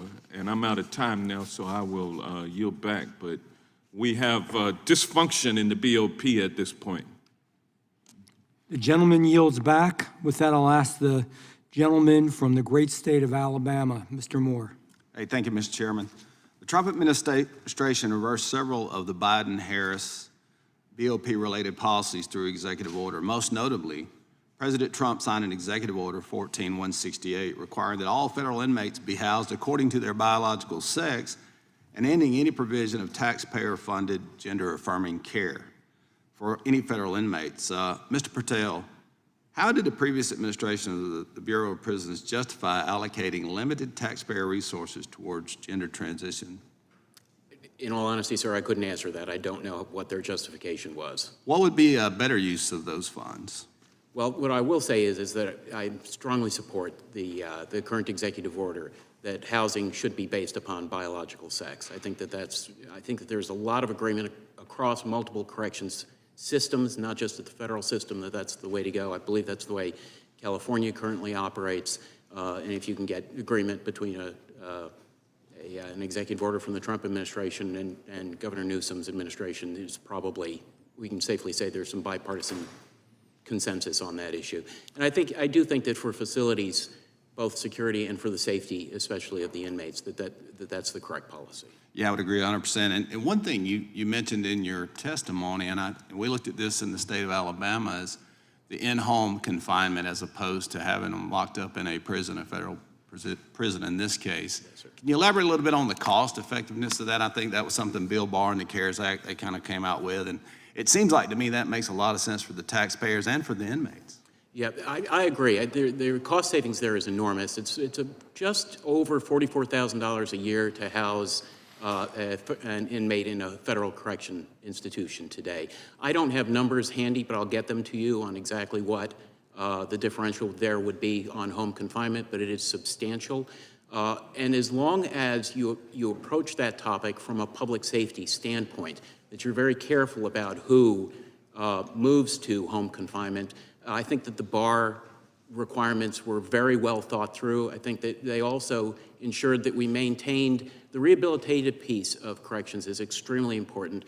The punitive piece is also important, and I think requiring a significant portion of their sentence to have been served was what Mr. Barr was trying to get at with that piece. So I think that's a very viable option, given that 54% of the current federal prison population is deemed low risk to recidivate by BOP's own pattern tool. Yeah, I agree 100%. Like I said, if they're nonviolent, maybe there's an opportunity to revisit their case and say, hey, you can be confined at home. And in the state, when we were doing this study, it seemed like we could house them for a month for the cost of one day in a prison. And so we were looking at it as we were overcrowded as well. So a real quick question, Mr. Potter, I want to ask you this. And the 119th Congress has already acted with the introduction of H.R. 1046. It's actually the Mark Fisher Memorial Act. Are you familiar with that? I'm not familiar with it. Okay, what happened, we actually had a Bureau of Prison employee that was just going through the mail, and I think it had so much fentanyl on it that it killed him. And so we're looking at ways that we can actually have this mail screened off-site, and so I think that probably is something we're trying to get. I think we've got 56 co-sponsors right now, so we're working on moving that through. So hopefully we can make some. Any of you familiar with that at all? Okay, it's something they asked me to talk about, and I wanted to make it aware to the panel that we're talking about that. But Mr. Wilde, what is the number one thing that you see when what really changes when you start meeting with folks who are incarcerated and through your process? What do you think is the most impactful thing that we can do to help folks not recidivate? So prison fellowship utilizes what we call an ecosystem model. It's recognizing that within a correctional environment, there are multiple stakeholders. And so through programming like the Prison Fellowship Academy and the Warden Exchange, correctional leaders as well as the incarcerated population can actually go on parallel journeys and not look at one another as the problem, but both become participants and partners in how do we create a more rehabilitative and constructive culture to both live and work in. And so we utilize all kinds of programs that bring multiple stakeholders together. Do you see your recidivism rates drop dramatically? Our recidivism rate within the state of Texas is a reduction in over 50% from a control group within that state. One of the things we've done in Alabama, and it's actually skills training in prisons so that as those individuals are incarcerated, they actually develop a skill, whether it be a mechanic certification, HVAC, honestly, all kinds of industry they can go into. We've seen that have a tremendous impact as well as faith, I think. So with that, Mr. Chairman, I'll yield back. I'm out of time. Thank you. And Mr. Chair, I do have a unanimous consent. Without objection? Under Trump, U.S. presidents offered gender-affirming care. This is a New York Times article from October 16, Without objection. 2024. Thank you. Next, if I've got this right, Ranking Member, we have Mr. Raskin from the great state of Maryland. Thank you, Chairman Van Drew. Mr. Potter, is there evidence that private prisons are run better than Bureau of Prison Facilities? There isn't any evidence that I've ever seen. Mr. Milton, the president wants us to hand out hundreds of millions of dollars in bonuses and incentive pay to ICE agents. I think the number we saw the other day, we discussed it here in committee, was $858 million to ICE agents, which, according to Mr. Moskowitz's calculations, came to something like $45,000 per employee of ICE. And yet at the same time, we're reading articles about how retention incentives are being cut right now for Bureau of Prison staff, up to 25%, effectively reducing their salaries when you look at it from an annual perspective. So what kind of effect is this having on Bureau of Prisons correction officers? Thank you for the question, Ranking Member Raskin. You know, what we've come to realize when we talk about officers, correction officers tend to be, you know, amongst the lowest paid. And when those bonuses were removed, it certainly did, should I say the incentives were removed, it disincentivized a number of correction officers. And certainly it has an impact on morale. And so we believe that investing in correction officers will also increase morale and have a better impact on those who are incarcerated as well. The president has told us recently that the border has never been safer. Can you think of any reason why we should be spending hundreds of millions of dollars on bonus pay for ICE employees while we're reducing retention bonuses and incentive pay for Bureau of Prison employees? No, sir. What's that going to do to retention moving forward? I'm sorry. What's it going to do to our ability to retain the best Bureau of Prison employees? Certainly, it makes it a challenge. You know, removing those bonuses, you know, can speak to a lack of willingness to invest in this case, people. And what I think one of the things that's missing in the conversation is that whether we're talking about people who are incarcerated or in this case, correctional staff, these are people. And at the center of all of the solutions, we should be placing people at the forefront. As much as we're talking about the facilities, and in this case, bonus pay, it's really about the morale of people and how it's impacting, you know, those who are directly impacted. All right, so it's going to be profoundly demoralizing to the staff there now. We've heard also about an increase in lockdowns taking place because you've got the people who are the most effective and necessary employees resigning because their pay is being cut. And these lockdowns can last weeks, even months, I've heard in some cases. What impact does the lockdown have on prison safety, on access to programming, on the mental health of incarcerated people? Yeah, well, when lockdowns happen, there is a decrease in access to medical care. There's a decrease in access to families, and so you can't reach out to families, and families don't know what's going on during those lockdowns, and it creates a panic and tension within the facilities.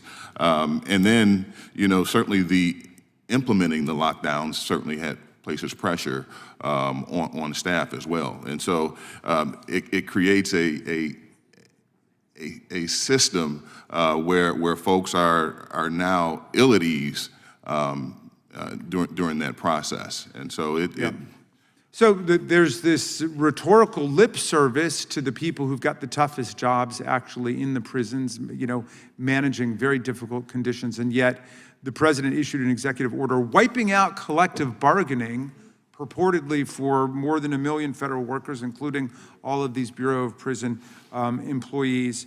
What effect will that have on the staffing crisis? And what does it do to the morale of people who work as correctional officers? Yeah, certainly collective bargaining, establishes a formal process for advocacy for people, for the workers. And so by removing that formal process where folks can sit at a table across from each other and find common ground on issues that are impacting the quality of life, it certainly removes that opportunity to do that in a formal way. Thank you. I yield back, Mr. Chairman. Thank you. Thank you. The gentleman from the great state of Arizona, Andy Biggs. And thanks, Mr. Chairman, and thank you to our panel again. So, Mr. Purtill, you wrote, COs should be included more in the corrections process, and their experience and insights should inform public policy. And Mr. Potter, do you agree with that? Absolutely. And Mr. Purtill, you also wrote, no one has more insight into an inmate's likelihood of successfully reintegrating into society than the COs who interact with them daily. Do you also agree with that, Mr. Potter? Absolutely. Can you give me an example on where, an idea that you think, as you represent COs, both on the policy and in particular, if you have a policy on how to address inclusion of COs into the procedure of determining reintegration into society? Yeah, I believe anytime there's a consideration for early release, I think you should include those men and women that know firsthand how that person has conducted themselves throughout their time. I can tell you from my own personal experience, I've worked with many people that I totally believe should have went home. They were ready to go home, but I was not allowed to weigh in on that decision-making. And I do believe that when you talk to those that are closest and that spend the most time with these individuals, sometimes 16 hours a shift, sometimes longer, they know more about that individual than anybody else in the system. Mr. Purtill, how would you integrate a CO into that process? I do think coming up with a mechanism to have their voices inputted into that, I think that they can both be on an individual level within the institution on what that individual person is what their likelihood is to recidivate, and what security level they need to be housed at, and all of those things. I think that can be become part of the case file for the individual incarcerated. But I also think that their voices at a more broader policy level could also. Let's get on the adjudication of whether someone should be released early in re-entry first, before we get to broader policy. Sure. And so what I would suggest is that there's an action item for maybe all four of you is to come up with a process and a procedure to be more inclusive of COs. And if I could, I'd ask you to get on that and get us something back. Maybe Mr. Potter, Mr. Purtill in particular, you can sit down and do something, because one of the ways that happens is if Congress is aware of it and can actually build on that. So I would challenge you to do that. And Mr. Wilde, what do you think are the factors that most likely predict whether an inmate will return to prison? So we often say that nothing magic happens upon release.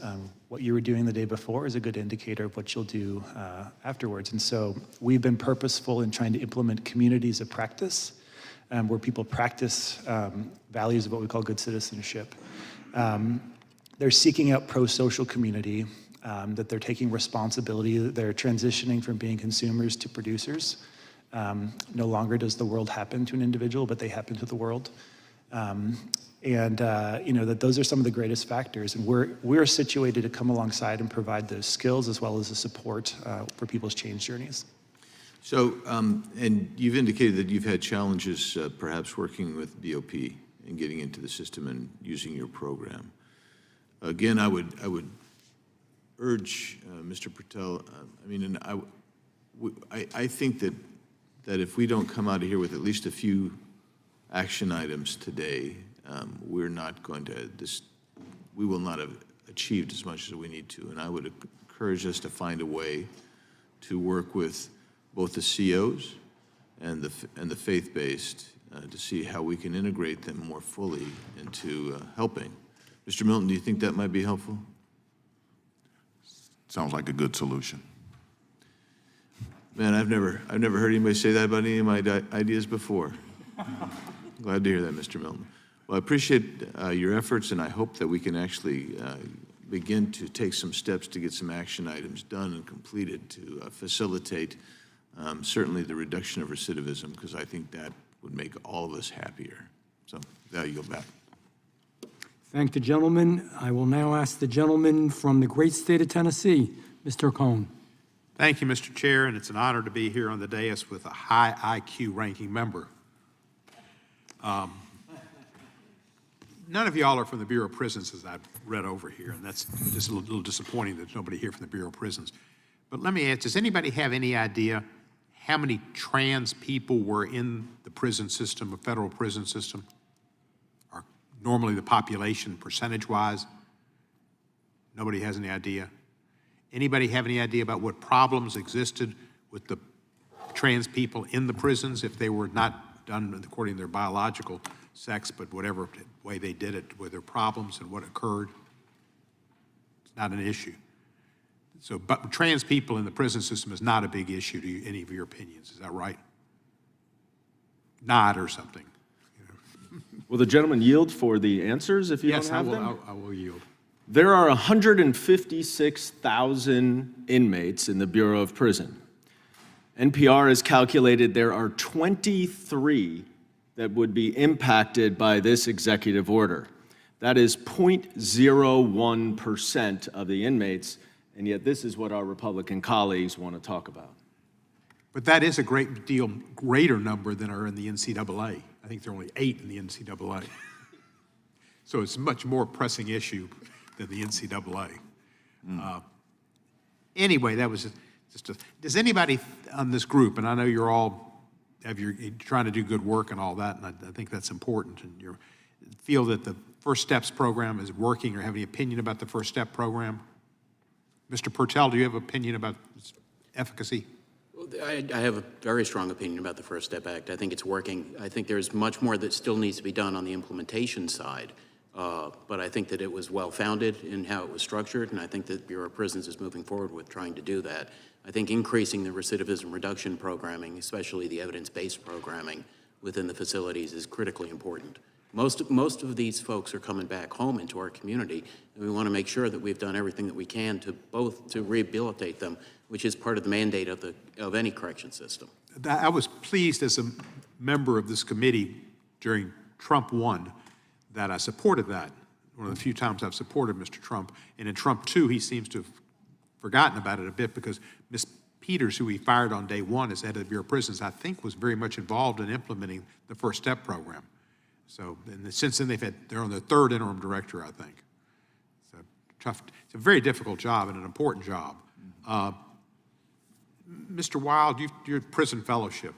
How many times in your prison fellowship have you all have people who become religious and can either convert their religion or accept religion or something else?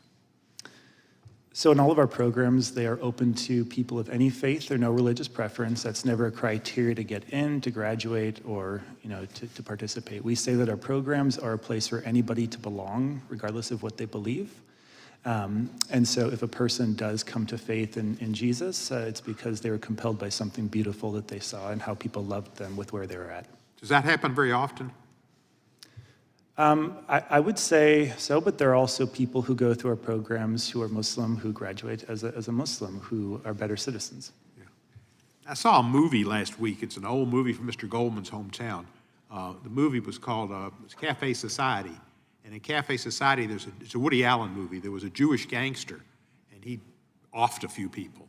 And he was in prison, and he had talking to his sister on the phone and told her how he was converting and becoming Christian, Catholic and becoming. And he said that he was going to be executed in 3 days, and he thought it gave him something to look forward to. He didn't want to think of that being the end. And she commented, she said, Jews don't necessarily do that, but if they did have that idea that you went somewhere after you were killed, they'd get more customers. So there is something to it, and there's something to look forward to if you do accept Jesus or accept some different perspective, especially if you're in prison.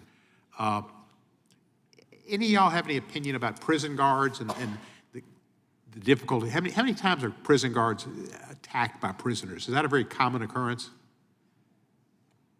Mr. Potter? Yeah, I can tell you that I have been attacked, but mostly when something else is going on and we try to calm the situation or break the situation up. So it's a unintended consequence, but it's a consequence, and it happens. And I've had a number of things happen throughout my career. I've had 2 neck surgeries, cervical neck surgeries. I've had a shoulder surgery. So it does happen. It's part of what we do. I think I'm overtime, so I can't ask you about Alcatraz, which could be Mar-a-Lago West. Thank you.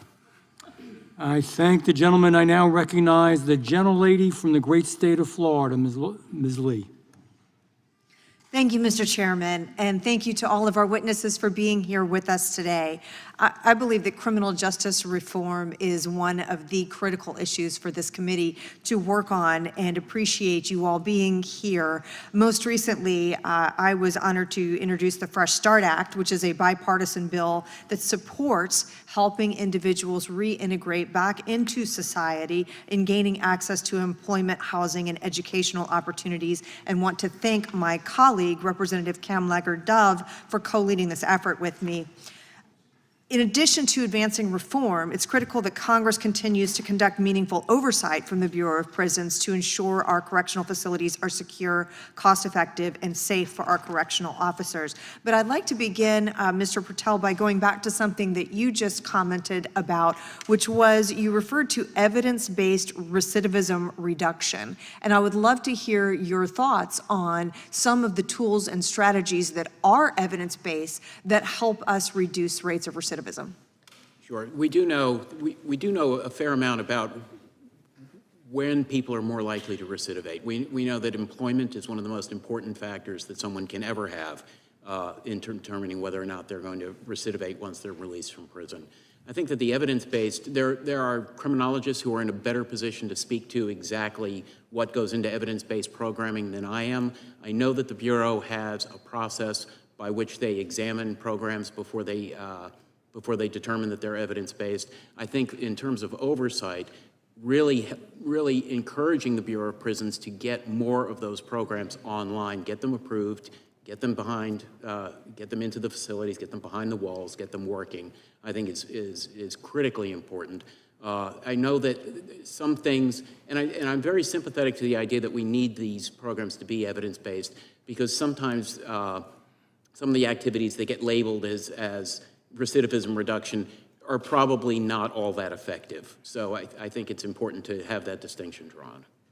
Thank you. And Mr. Wilde, from the inmate rehabilitation standpoint, have staffing shortages affected the availability of programming and those types of opportunities for those who are incarcerated?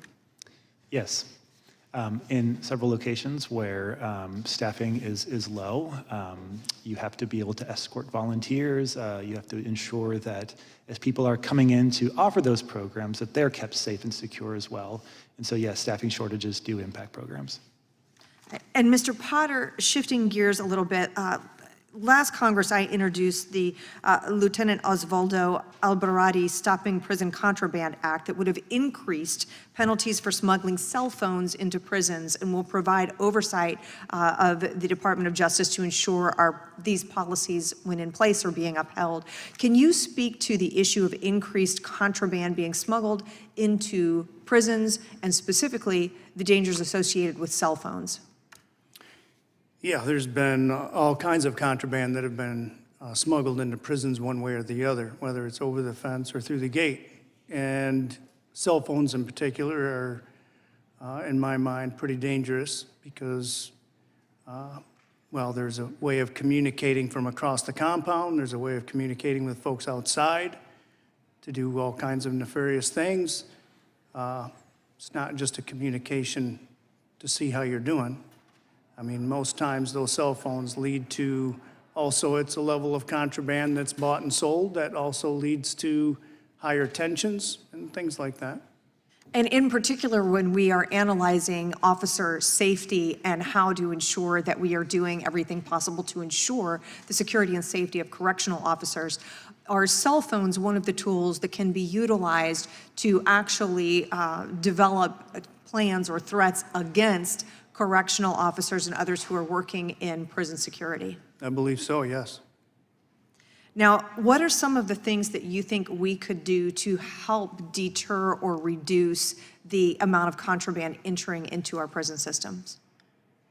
Well, I think there's a lot of innovation that's taken place over the past several years, and there's a lot of facilities in a lot of states that are taking those steps, like cell phone detection and drone detection and things like that. When people come in, if you can detect what kind of contraband they're bringing in, or if there's contraband coming from over the fence or however, if you can identify what that is or stop it or disable it, I think those are all mechanisms that are extremely useful. Thank you. Mr. Chairman, I yield back. Thank the gentlelady. Next I recognize the gentleman from New York, Mr. Goldman. Thank you very much, Mr. Chairman, and I would ordinarily appreciate this hearing very much because the Bureau of Prisons is a critical component of the Department of Justice that is woefully underfunded and struggling to implement their mission. But we must be living in fantasy land. We're trying to have a normal hearing doing oversight of the Bureau of Prisons when the President and Elon Musk are taking a hatchet to the Bureau, canceling the collective bargaining agreement for all of the correctional officers, eliminating retention bonuses for the correctional officers while making sure that every masked undercover Gestapo agent with ICE gets a $40,000 bonus. In fact, the bill you passed last week, the Republicans passed last week, would give $12 billion in pay increases and bonuses to ICE and CBP and nothing to the Bureau of Prisons. And yet my colleagues sit over there acting as if they're really interested in correcting the Bureau of Prisons and all the problems that we have there. Then put some money where it is, because we all know that's how you correct the problem. That's how you implement the First Step Act.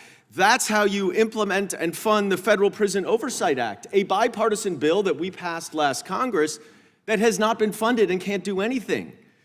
You're passing a partisan reconciliation bill. You have the purse strings, and yet we're supposed to sit here thinking that you're really serious about making sure that we're helping the corrections officer. It's just bogus. And let's take the Metropolitan Detention Center in my district in Brooklyn. Since 2020, there have been 17 inmates that have been killed. And the staffing shortages are devastating and have been devastating. There have been numerous lockdowns simply because there is not enough staff. So inmates are kept in isolation for multiple days at a time because of staffing shortages.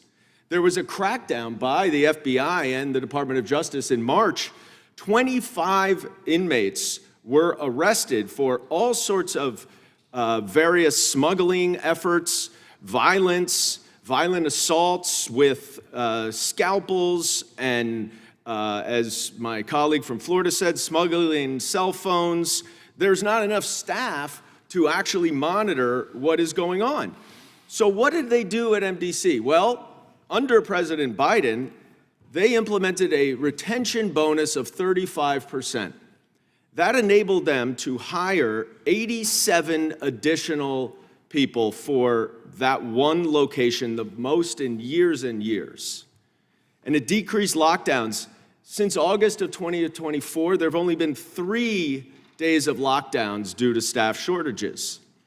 So you would think that's a productive way of boosting employment, boosting staffing, which I think every single one of our witnesses has said is an essential part of addressing the problems in the Bureau of Prisons. So what does President Trump do? Gets rid of the retention bonuses. Gone. Gets rid of the collective bargaining agreement. How on earth do you think you are going to increase staffing by taking away all of the correction officers' benefits, by taking away their retention bonus, which proved to be successful and is necessary, and yet we're here talking about implementing recidivism programs? It's a joke. So, Mr. Biggs, you asked for some action items. I'll give you some action items. Can I ask you a question, Mr. Gordon? After I give you the action items, I'm happy to have a colloquy. 1, restore the retention bonuses so that we can hire more corrections officers to implement all of the laws that we want to implement in a bipartisan way, and so we can keep the inmates safe. 2, restore the collective bargaining agreement rather than unilaterally canceling a negotiated collective bargaining agreement that gives the corrections officers very important protections. And 3, let's fund the First Step Act. Let's fund the Federal Prison Oversight Act, which has not been funded. There are 3 action items that you can take back to Mr. Trump to try to actually address the issues at the Bureau of Prisons, and I am happy to yield to you. Yeah, can you tell me, you mentioned that the Brooklyn facility had 17 homicides among inmates from 2020 till what, 2024? What administration controlled BOP that entire time? Did you do anything? You didn't do jack crap. Yield back. You have no idea what I did. Time has expired.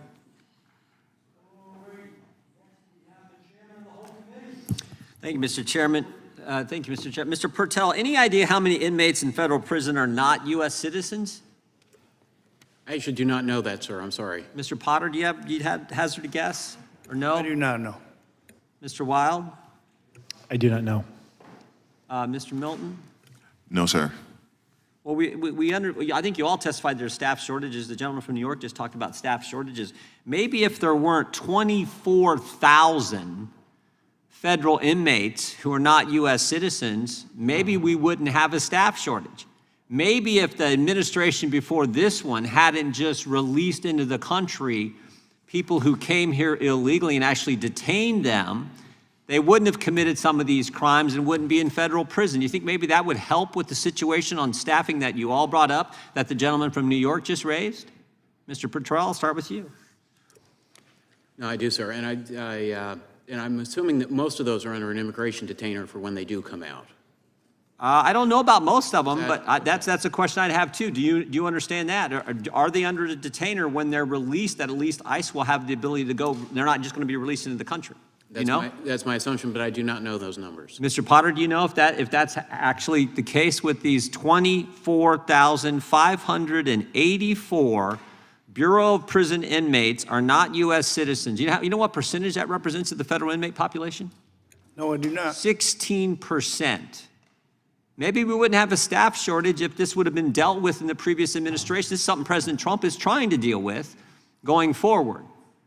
16%. Do you know if there are detainers for these individuals who would be subject to that currently going on currently, Mr. Potter? No, I don't know. Mr. Wilde? I don't know. Mr. Milton? Any idea? No, sir. Well, what we do know is what happened a few years back. I think this goes clear back to the Obama administration. I sent a detainer to the Board of Prisons, or Bureau of Prisons, excuse me, regarding the individual who wound up killing Kate Steinle. So many of you remember this situation. The BOP didn't honor that, instead released this individual to San Francisco, to law enforcement there, who then, to the jurisdiction there, who then released this guy to the streets, who wound up killing Kate Steinle. So I think this is something that we should look at here, this huge part of the population in our federal prison who are not citizens. And again, I appreciate the work. We've known about prison fellowship for forever and the good work you all do. We appreciate the work you're doing with inmates. But I think this is one area where we could make some change. And again, I think the Trump administration is seeking to do that, and certainly not following, well, we're not having near the migrants come to the border now that were coming in the previous administration, but certainly not releasing people into the country like was done before, which then gave the opportunity for this situation to happen with some of these individuals. Any comments on that? Mr. Platter. I think they may help situation, but I think restoring collective bargaining unit rights is an important issue. Treating people like professionals is also important. So do I think it'll solve the staffing problem? I don't think it'll solve the staffing problem. I think there's a systematic issue here. And I think when it comes to how you value the people that work there and how they feel valued is what's going to keep them there. Fair enough.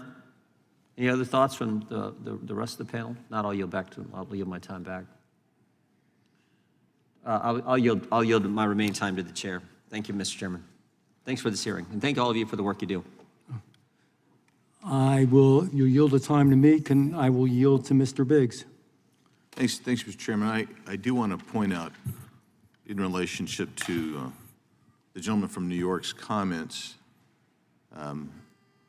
I take what he says with gravity and seriousness, but I know one thing.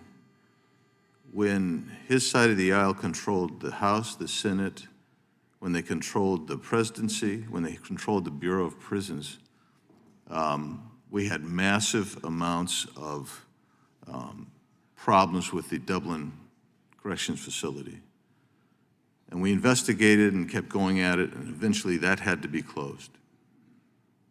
But they didn't do anything to fix that. And that's my point. I think that there's something we could, you can piss each other off all you want, but if you're going to get something done, you got to find the place that you can work together and get it done. And some of the rhetoric I've heard today indicates my colleagues just don't want to do that, and that's a shame. Yield. Gentleman yields. And Mr. Chair, I've got a unanimous consent. Without objection. Thank you so much. This is the GAO report that says that there was a 33% decrease in non-citizens incarcerated Without in BOP objection. from 2017 to 22. Thank you. I now recognize Mr. Moskowitz from the great state of Florida. Thank you, Mr. Chairman. Before I begin, I have a unanimous consent request. Without objection. I ask unanimous consent to enter into the record an article by Emma Bucher titled, Doge Musk Oversight of Federal Workforce Causing Frustration for FCI Thompson Staff. Without objection. I have another unanimous consent request. Without objection. You want me to read it, or? Not really, but go ahead. Should I text it to you later, or? All right, so unanimous consent requests, obviously. I'll give them to you, Mr. Chairman. I'll skip that. All right, let's begin on my time. So thank you, Mr. Chairman. And you know, I appreciate this hearing, and it's always a pleasure to go after Chairman Jordan. And you know, I've been listening to my colleagues talking about investment, personnel shortages, and of course, we're talking about that in a time where DOJ has its fingerprints over all the agencies, including your own. So at a time where we're talking about personnel shortages, we're actually firing people. We're convincing them to leave. We're retiring them, right? And don't get me wrong, like, you guys need more resources, right? You need more people. You got crumbling infrastructure, right? We need to be tough on crime, tough on criminals. I get all that. And there's definitely need to be serious reforms, right? This is a serious conversation. But, you know, earlier I was listening to the ranking member, and she brought up something about Trump talking about Alcatraz. And of course, look, this is just another distraction to divert attention away from the tariffs or rising prices or the struggle on Main Street. But since we're having a hearing on prisons, it's lucky timing for me. So, 3 times more expensive than any prison to operate in 1959, Alcatraz was, okay? It needs about $250 million to shore up the infrastructure and utilities. All food and water has to be barged in, sewage has to be barged out. The facility is almost 100 years old. And so I don't get it. In the days of DOGE, where we're cutting budgets, we gotta find savings, now we're gonna what? We're gonna cut Medicaid and SNAP so that we can pour money into Alcatraz? First of all, have you been to Alcatraz recently? It literally is it's a rust box walking around. You need a tetanus shot just to go into the building. Do we still give tetanus shots, or has RFK gotten rid of those? I can't keep up. And so, listen, where did the president get this idea all of a sudden, right? Where did he get the idea? Perhaps he was watching Escape from Alcatraz, right? And I brought boards because some people are visual learners. Perhaps he was watching Escape from Alcatraz by Clint Eastwood. Actually, funny part about that, it was actually on television in South Florida. It was on PBS South Florida over the weekend when Trump was at Mar-a-Lago. In fact, he made his announcement just hours after it aired. You know PBS, the programming that he's trying to get rid of, so just in case you're keeping up, right? It's 2 dolls for girls and 0 Elmos, okay? But maybe I'm wrong. Maybe it wasn't that. Maybe he was watching The Rock with Sean Connery. You know this one. This is where Sean Connery goes back to Alcatraz because he originally escaped Alcatraz and he needed like an expert on chemical weapons. Maybe the president was just Netflixing and chilling, like watching The Rock, which is not to be confused with The Rock, right? That's a different person. And then the president's really excited about these sharks, right? He's talking about, the sharks, and the person escaped, he lost his clothing. So, sharks, they don't have laser beams on. They don't have laser beams, but maybe the sharks are gonna be there. So this is just all ridiculous. But then all of a sudden after that, we heard like, we're gonna tariff the movies. Well, hold on a second. Why would we tariff the movies? This is where the president is getting his ideas from. We can't tariff the policy idea making of the presidency. And look, I know what my colleagues are gonna say. They're gonna say, Jared, just let the president cook. This is 4D chess he's playing.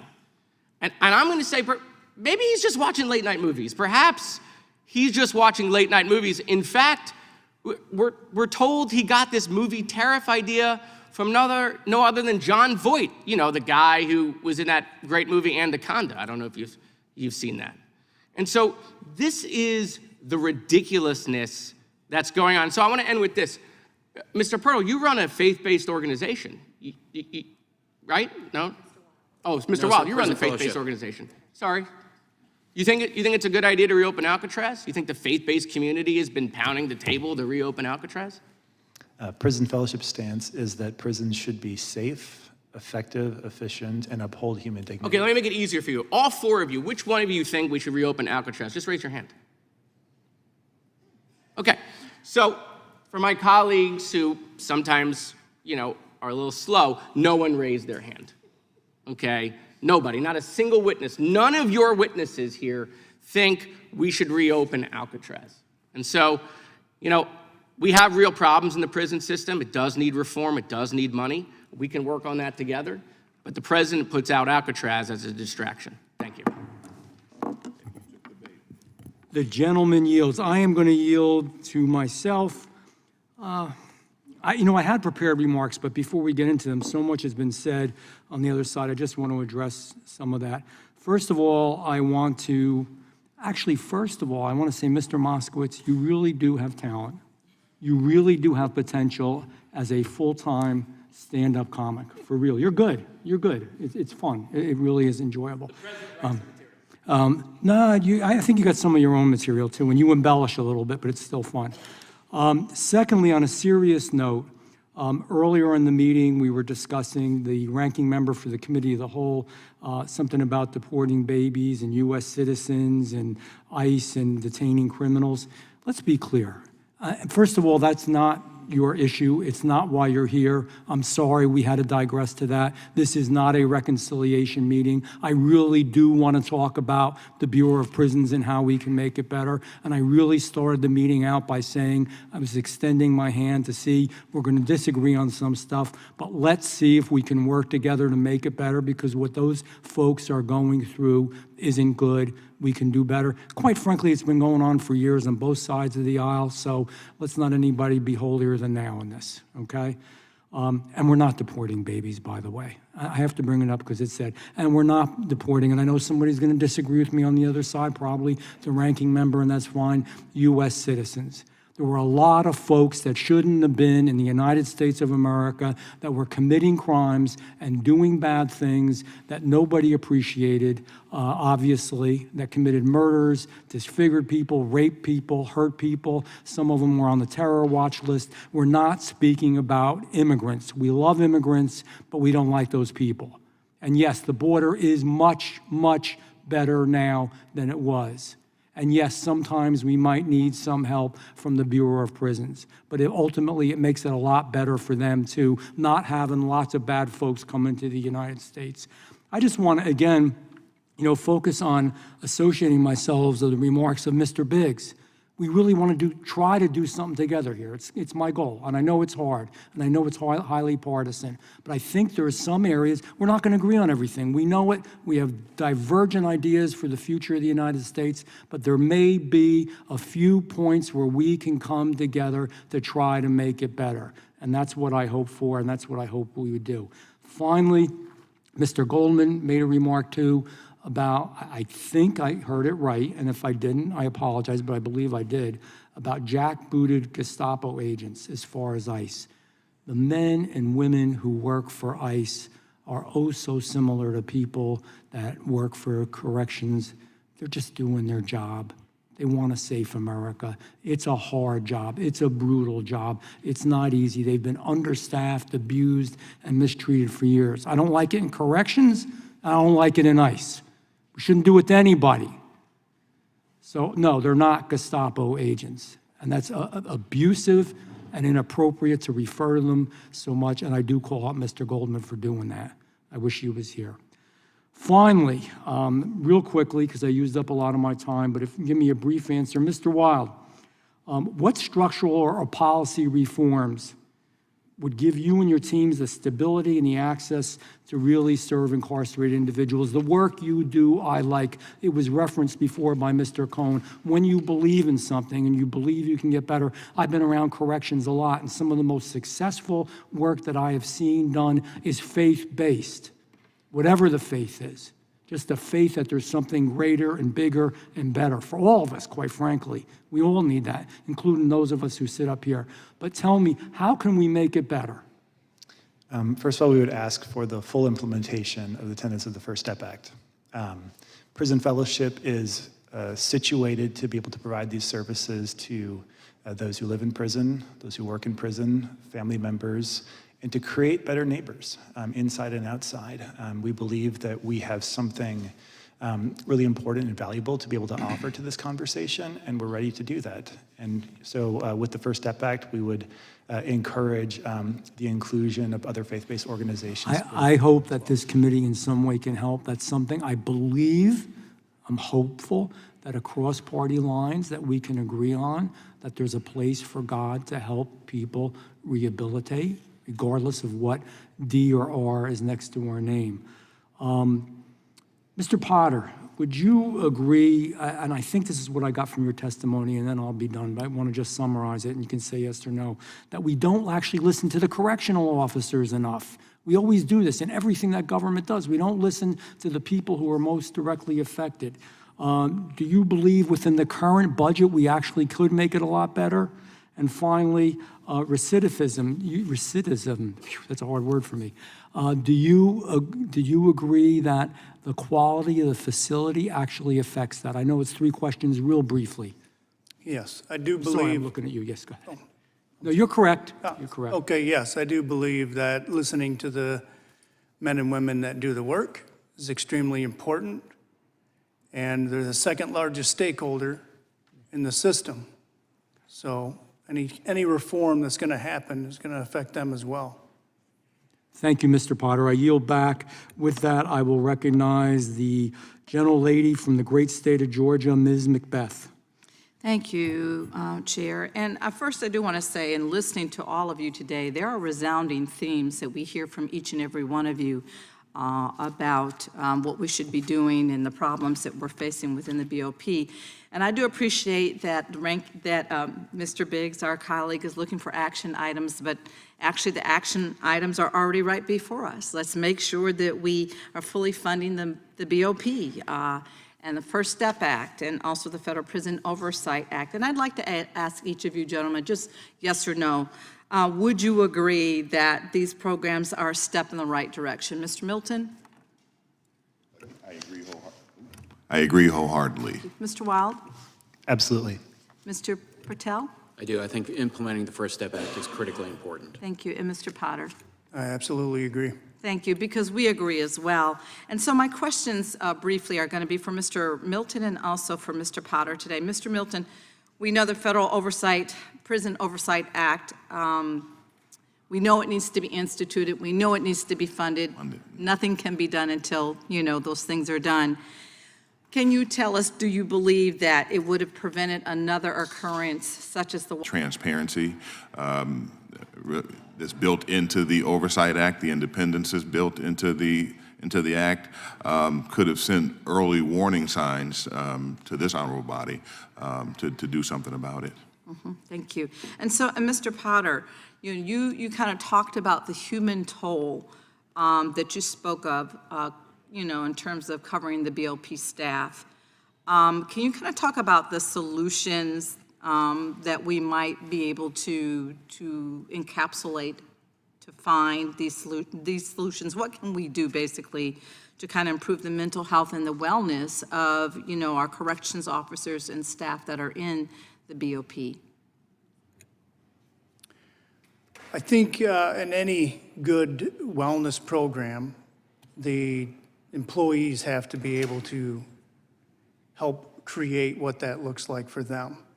And I think in every instance, in every different state, one wellness program might look different than the other. It shouldn't be something that's just implemented by the administration and then they're dragged into it and convinced that it's a good wellness program. They have to be hands-on and they have to help develop that wellness program from the ground up. But there also needs to be a cultural survey, and I totally believe that the Bureau of Prisons needs a complete cultural survey to be able to identify where those needs are going to be, and that should be done by a third party, someone who's trusted, and I do believe in oversight as well. Thank you. And Mr. Purtill, on what you said in your opening remarks, I really want to thank you because a lot of the funding that we secured, bipartisan funding that we secured under the Biden administration, under the CARES Act, is what has been able to facilitate a lot of what we were trying to do, to restore faith in our Board of Prison system. And I want to thank you for acknowledging that funding through the CARES Act is what we were on the right track at that time. And Mr. Potter, one last question for you. Would these solutions for correctional officers make our prisons safer and better places for inmates as well? Yeah, I believe it would. Could you kind of expand on that for us, please? Remind me of exactly the question that you're asking. Okay, so the solutions that you spoke about in terms of really helping to support and covering the Board of Prison staff to kind of improve the mental health problems that we have with our staff in the Board of Prisons and our correction officers. Would these solutions for our correctional officers make our prisons safer and better places for inmates as well? Yes, thank you. I do believe it would, because when someone comes to work and they're healthier, they're going to conduct their jobs in a much different way. I think when people come in and they're exhausted and they're not healthy, they're not going to be able to do the kinds of things we're asking them to do when it comes to helping those incarcerated find success as they leave. So I do think it makes a direct impact on how somebody comes to work and how they're treated in their mental health state. So in closing, we're hearing from every witness here, whether invited by the Republicans or the Democrats, all of you are calling on us to get BOP the funding that it needs, fully implement the First Step Act, and fund the Federal Prison Oversight Act. And I thank you for that. I yield back. Gentlelady yields. I recognize the gentleman from the great state of Missouri. And Mr. Chair, before we do that, I've got a UC, unanimous consent request. Without Okay. objection. What happens with U.S. citizen children caught up in Trump's deportation Without push? objection. That's a CNN article. I've got another one. It says newborn U.S. citizen and Guatemalan mom detained. Without objection. That's an NBC article. And my last one is judge says 2-year-old U.S. citizen appears to have been deported with no meaningful process. Without objection. Political article. Thank you so much, Mr. Mr. Chairman, I have a UC as well. Without objection. Federal Women's Prison in California plagued by rampant sexual abuse to close. Thanks. Without objection. Mr. Onder, you're going to get your chance. Thank you, Mr. Chairman. Well, Mr. Dr. Onder, I guess I should say. Thank you, Mr. Chairman. Mr. Chairman, you had Mr. Goldman's quotes slightly off. You quoted him as saying jackbooted Gestapo agents. No, he called our hardworking men and women of ICE masked Gestapo agents. And, you know, with that kind of attitude toward federal law enforcement, no wonder in 2023, the Bureau of Prisons had a 21% unfilled position rate. But in 2022, the California Department of Corrections report found that 34% of transgender offenders who requested transfer to women's prisons were registered sex offenders. In the UK, that was more than 70%. California was allowing men who were convicted of raping women to suddenly identify as transgender and then be moved to women's prisons, where many times they continued their abuse. Female inmates like Dana Gray, who woke up in the middle of the night to a 6'1" male roommate pushing his intact genitalia in her face. Alyssa Kamholz, as a child, was routinely raped by her stepfather and his Hells Angels buddies. She eventually was convicted and sentenced to prison under the Three Strikes Act, and she referred to prison, federal prison, as her safe space where men couldn't hurt her anymore. But then, California prison. That was until one of the men who was among the abusers was placed in her room at Central California Women's Facility. The same prison had placed condoms in every day room. The issue of men in women's prisons, the United States is behind the times. In the UK in 2023, there was a reversal of course, and the UK banned so-called transgender women who have male genitalia from being placed in women's prisons. During the debate in the UK, a prison manager was on record saying that the majority of transgender women, so-called, began identifying as transgender after they interacted with the criminal justice system. You would think that the 2003 law, the Prison Rape Elimination Act, would protect female inmates from male abusers. But the Obama administration perversely used this very law as authority when he introduced a policy through the Transgender Offender Manual that required an inmate's transgender status to be considered when deciding whether to place them in a women's prison. The Biden-Harris administration further abused the intent of PREA by his new version of the Transgender Offender Manual that allowed inmates to receive hormone therapy, sex transition surgeries, and other medical treatment related to their gender identity. So at a time we have a $36 trillion debt and a deficit over $1.5 trillion a year, the Biden-Harris administration is paying for sex change operations in our federal prisons. So I would ask each of you, in your opinion first, Mr. Potter, Does allowing men identifying as women to serve in women's prisons make prison rape more or less likely?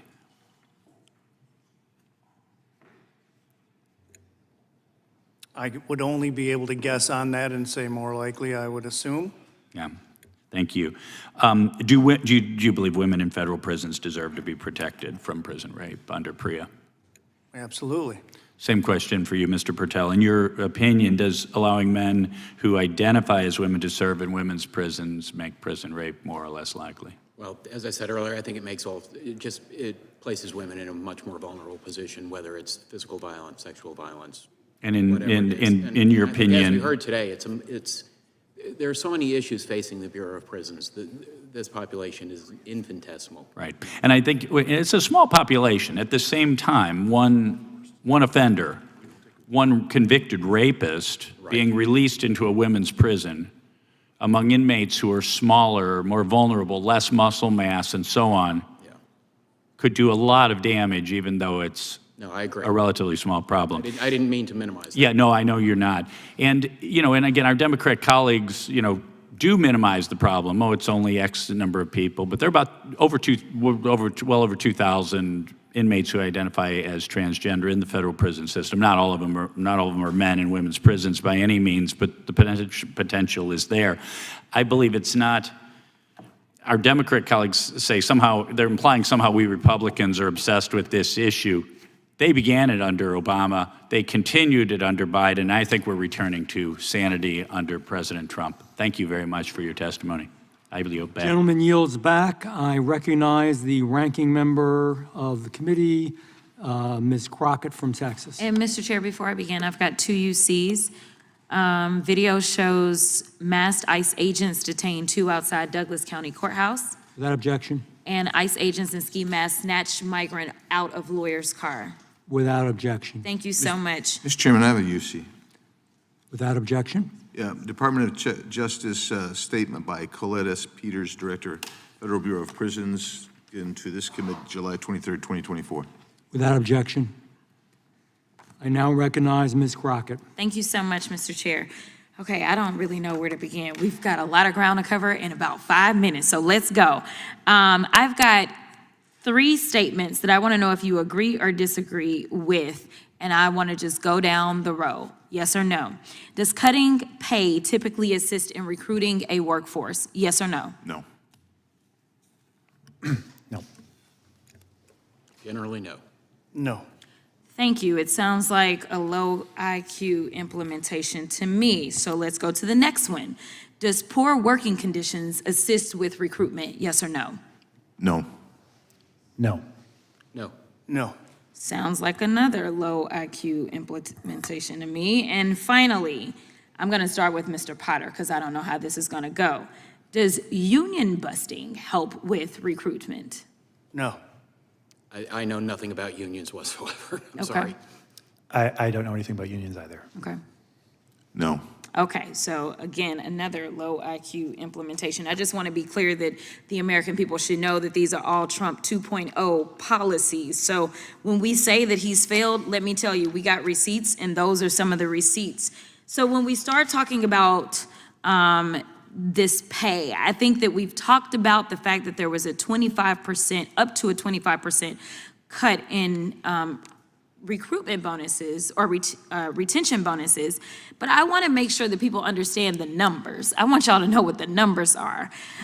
It looks like on average in 2023, the average CO for the BOP made $57,000. So now we're talking about potentially up to a 25% cut in that. Now let's transpose that with what they don't want to talk about is what we did last week, which was reconciliation, where in their bill, they decided that they wanted to add this big number as an increase for bonuses for ICE agents. What that translated to was bonuses of approximately $44,000 for each ICE agent. So we're talking about ICE agents getting an additional $44,000 per person, while on average, when we talk about our COs at the BOP only making $57,000 and talking about cutting up to 25% of that. That is why we're outraged. That is why we say that this is a joke, because you can't sit here and continuously underfund an agency and then expect it to overperform. So let's talk about the underfunding. We have talked about immigration for a reason, not because we think that it makes sense to just talk about immigration all day, every day. It seems like our colleagues on the other side of the aisle want to do it, but it is relevant to this conversation. You know why? Because according to this particular document from The Guardian, it says, as it relates to a partnership between BOP and ICE, two agencies that have generally operated separately, means people accused of civil immigration violations are being imprisoned in harsh environments of the federal penitentiaries run by prison guards. Right now, I believe that the number was, the most recent number that I had was that they had approximately 700 persons that were being held for ICE within the Bureau of Prisons. And guess what? Do you think they gave the BOP any extra dollars to be able to take care of those folks? They didn't. I'll help you. It says Congress provided no increase to the BOP's salaries and expenses account in fiscal year 2024, despite the staffing crisis that has been linked to prisoner deaths and a cascade of operational problems at the agency. So, we talked about rape, so let me get to rape. It seems like it's a bit of hypocrisy, but that's not anything new, to say that you want to protect victims of rape and sexual assault and then allow Trump to gut funding for the Prison Rape Elimination Act Resource Center, a center that trains prison sexual assault auditors, tracks the results of the Prison Rape Elimination Act investigations, and provides resources to imprisoned sexual abuse survivors. So my question is, and I ask everyone if you can answer, can we all agree that rape and assault of prisoners is vile and completely unacceptable? I agree. I agree. Of course. Absolutely. Thank you so much. And the last thing that I'll say is that according to the BOP, there have been a total of 2 individuals that have received gender-affirming surgery while in BOP custody. There have been a total of 4 that were referred, 4 others that were referred and were determined to be medically ineligible. So we're gonna have all this talk and all these fights about trans folk, and we're talking about literally 2 surgeries. I'll yield. Gentlelady yields. I will recognize the gentleman from the great state of North Carolina, Congressman Knott. Thank you, Mr. Chairman. In response to what we just heard, I think that the discussion on immigration is relevant for a number of reasons, many of which were not mentioned by Ms. Crockett. It's by some estimates concluded that the previous administration spent hundreds of billions of dollars on illegal immigration. And the discussion that we are having today centers on 10, 20, maybe even $30 billion. The previous administration spent money on educating, transporting, medicating, housing illegal immigrants at the taxpayer's expense, and, as we now know, the Bureau of Prisons' expense. It's a disgrace. You all are due more funding, sure. Illegal immigrants are due far less funding. But, you know, one of the points that I'm hearing over and over and over today is the point about the need to rehabilitate. And while that is certainly one consideration that we should all be focused on, perhaps the main point of consideration that the Bureau of Prisons is there for is to protect the American citizens from dangerous criminals. Yes, rehabilitation of the criminal is key, but protection of the public is first and foremost. And to that end, one of the unfortunate realities that we have in this country is that we have a tremendous crime problem. Just as one example, in the year 1990, just 4,500 people died because of drug overdoses. And depending on which statistics you look at, averaging it out, sometimes it's up to 125 to 130,000 people have died from drug overdoses from the years 2020 to 2024. And whether it's gangs, cartels, or other organized criminal organizations, they have in large part arrived here and embedded themselves in the country because of the open border, welcomed approach to illegal immigrants that the Democratic Party has championed. And as a federal prosecutor, I saw that the crime not only was exacerbated outside of jails, I saw the crime reach far inside of jails as well. I know that you all need no education when discussing the dangers that criminal gangs and organizations pose inside and outside of jails. So my question is, Mr. Purtill, to you first, how can we assist the BOP in combating the ongoing criminal activity inside the Bureau of Prisons, specifically as it relates to an ongoing connection to outside organizations? When I was sentencing people, there was often no interruption in criminal activity, whether it's cell phones, bribing prison officers, whatever it may be. What can we do to assist you or the BOP in stopping criminal activity once someone is sentenced?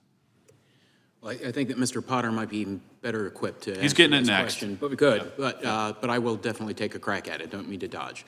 I do think that controlling the key thing there, I think, is controlling the communications process. I mean, I think that that's how ongoing criminal enterprises are still able to operate, even though we've got people incarcerated in our facilities. And I do think that the porousness of some of our facilities to communications devices coming in, as well as contraband, many other forms of contraband coming in. But the other forms of contraband don't really get to the issue that you're talking about in the same way as the continuing activity. So I think it's really the communications piece. And I think that that's a combination of better security within the facilities. It's probably technological fixes as well in terms of what you can do in terms of signal damping and things like that. Mr. Potter, same question. Yeah, I would agree with everything that's been said. There's a lot of mechanisms you can use to prevent something from coming in and detect it once it's in. I think the staffing level makes a huge difference, the way you monitor, the way you track, the way you... Does the danger that facility officers face deter people from staying a long time? Does that make sense? So does the threat inside the facility weaken the environment that people are working in? Yeah, if it's more dangerous inside, of course, it makes it, much more dangerous. And the risk versus reward. Yep. You have to reward people in the right way if you want them to come into that. And Sure. Yeah. And if I could just get very quick answers, what's the total amount of dollars that you think is needed to fix the Bureau of Prisons? Not just the facilities, but total repair. I would not have a guess. Billions. 10 billion, 15 billion? I wouldn't have a guess. How about you? It would be a genuine guess. Just give me a guess. We know we've got $3 billion in deferred facilities costs. So that's baked into the cake. We know that we've got 4,000 to 6,000 full-time employment positions that aren't filled. $10 billion? In all honesty, I couldn't even hazard a guess. Yeah. But I do think that there's, even realigning what we currently do in spending, I think there's a lot of good things that can be accomplished. Sure. Mr. Wilde, I don't mean to jump over you, but I'm assuming you don't have an answer for that. Mr. Milton, if I can get one answer, what's the number that you would put? I fall in the same category. I don't know that I'm in position to give a number, but I do know that it takes significant investment. Mr. Speaker, I yield back. Gentleman yields. I recognize, last but not least by any means, the gentleman from the great state of Texas, Mr. Gill. Thank you, Mr. Chairman, and thank you to the witnesses for being here and testifying and taking the time. Mr. Purtill, thank you as well. I want to start with you. Given the decline in personnel across BOP facilities, and we've got nearly 4,000 vacancies, do you believe it was a wise decision for the previous administration to put any resources at all towards gender-affirming care for BOP inmates? As I said earlier, I think that it's such a small percent of the population. It's not the core issues that BOP is facing. Right, and I certainly believe it's not a core issue we should be spending money towards.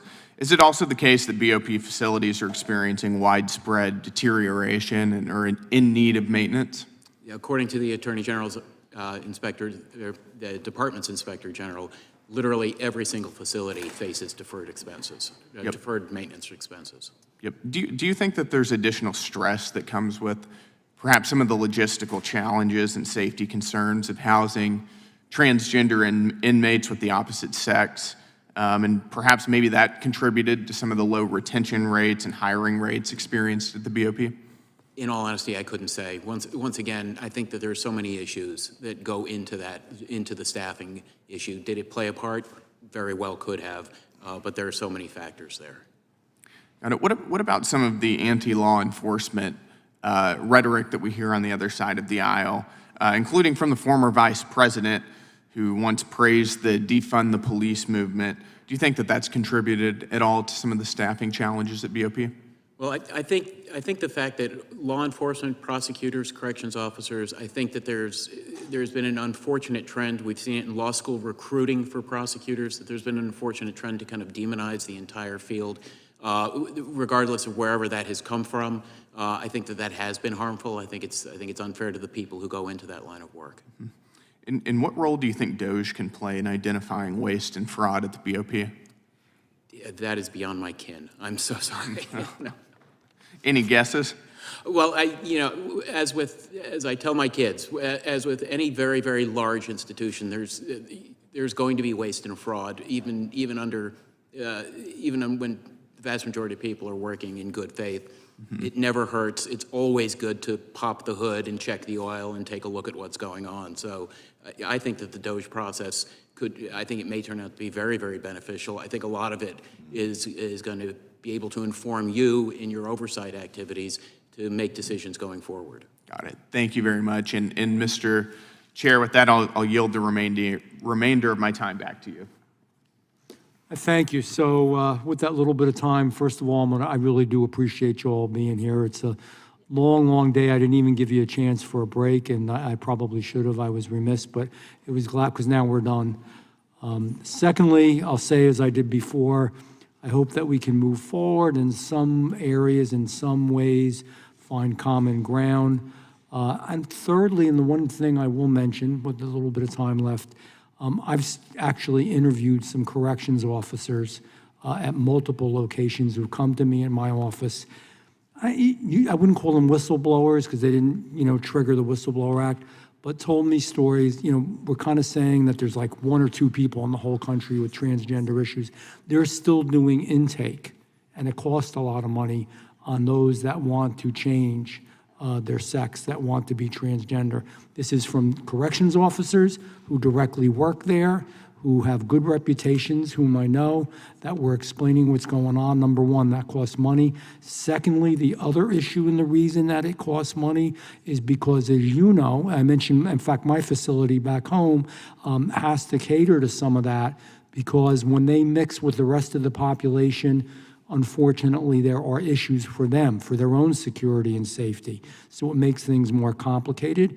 It makes issues, more violence is prone to happen, and it also costs more because of the specialization they need, both medical, if they go through it all the way, as well as correctional. In other words, they need more protection, and they need to have special status and special help. So yeah, it does cost money, and no, it's not just like one person in all 50 states. It's not. In fact, if you talk to most of them, almost any facility will tell you some of the issues they're having with that. And the real issue is, I don't know how else to say it. I'm not saying they should be, but they still have their desires very often, and it really is tough on the women. If we care about women, then we should care about this issue and some of the terrible things that are happening. With that, it concludes today. Yes. Chairman, I have two UCs. I'm sorry. The first one, I asked unanimous consent to enter into the record an article. Transgender inmates are more likely to be victims of sexual assault. This was by CBS News. It's true. To the extent of 35% of the victims of rape are transgender inmates. Without objection. And then the final one is courtesy of Mr. Wilde. This is from prisonfellowship.org.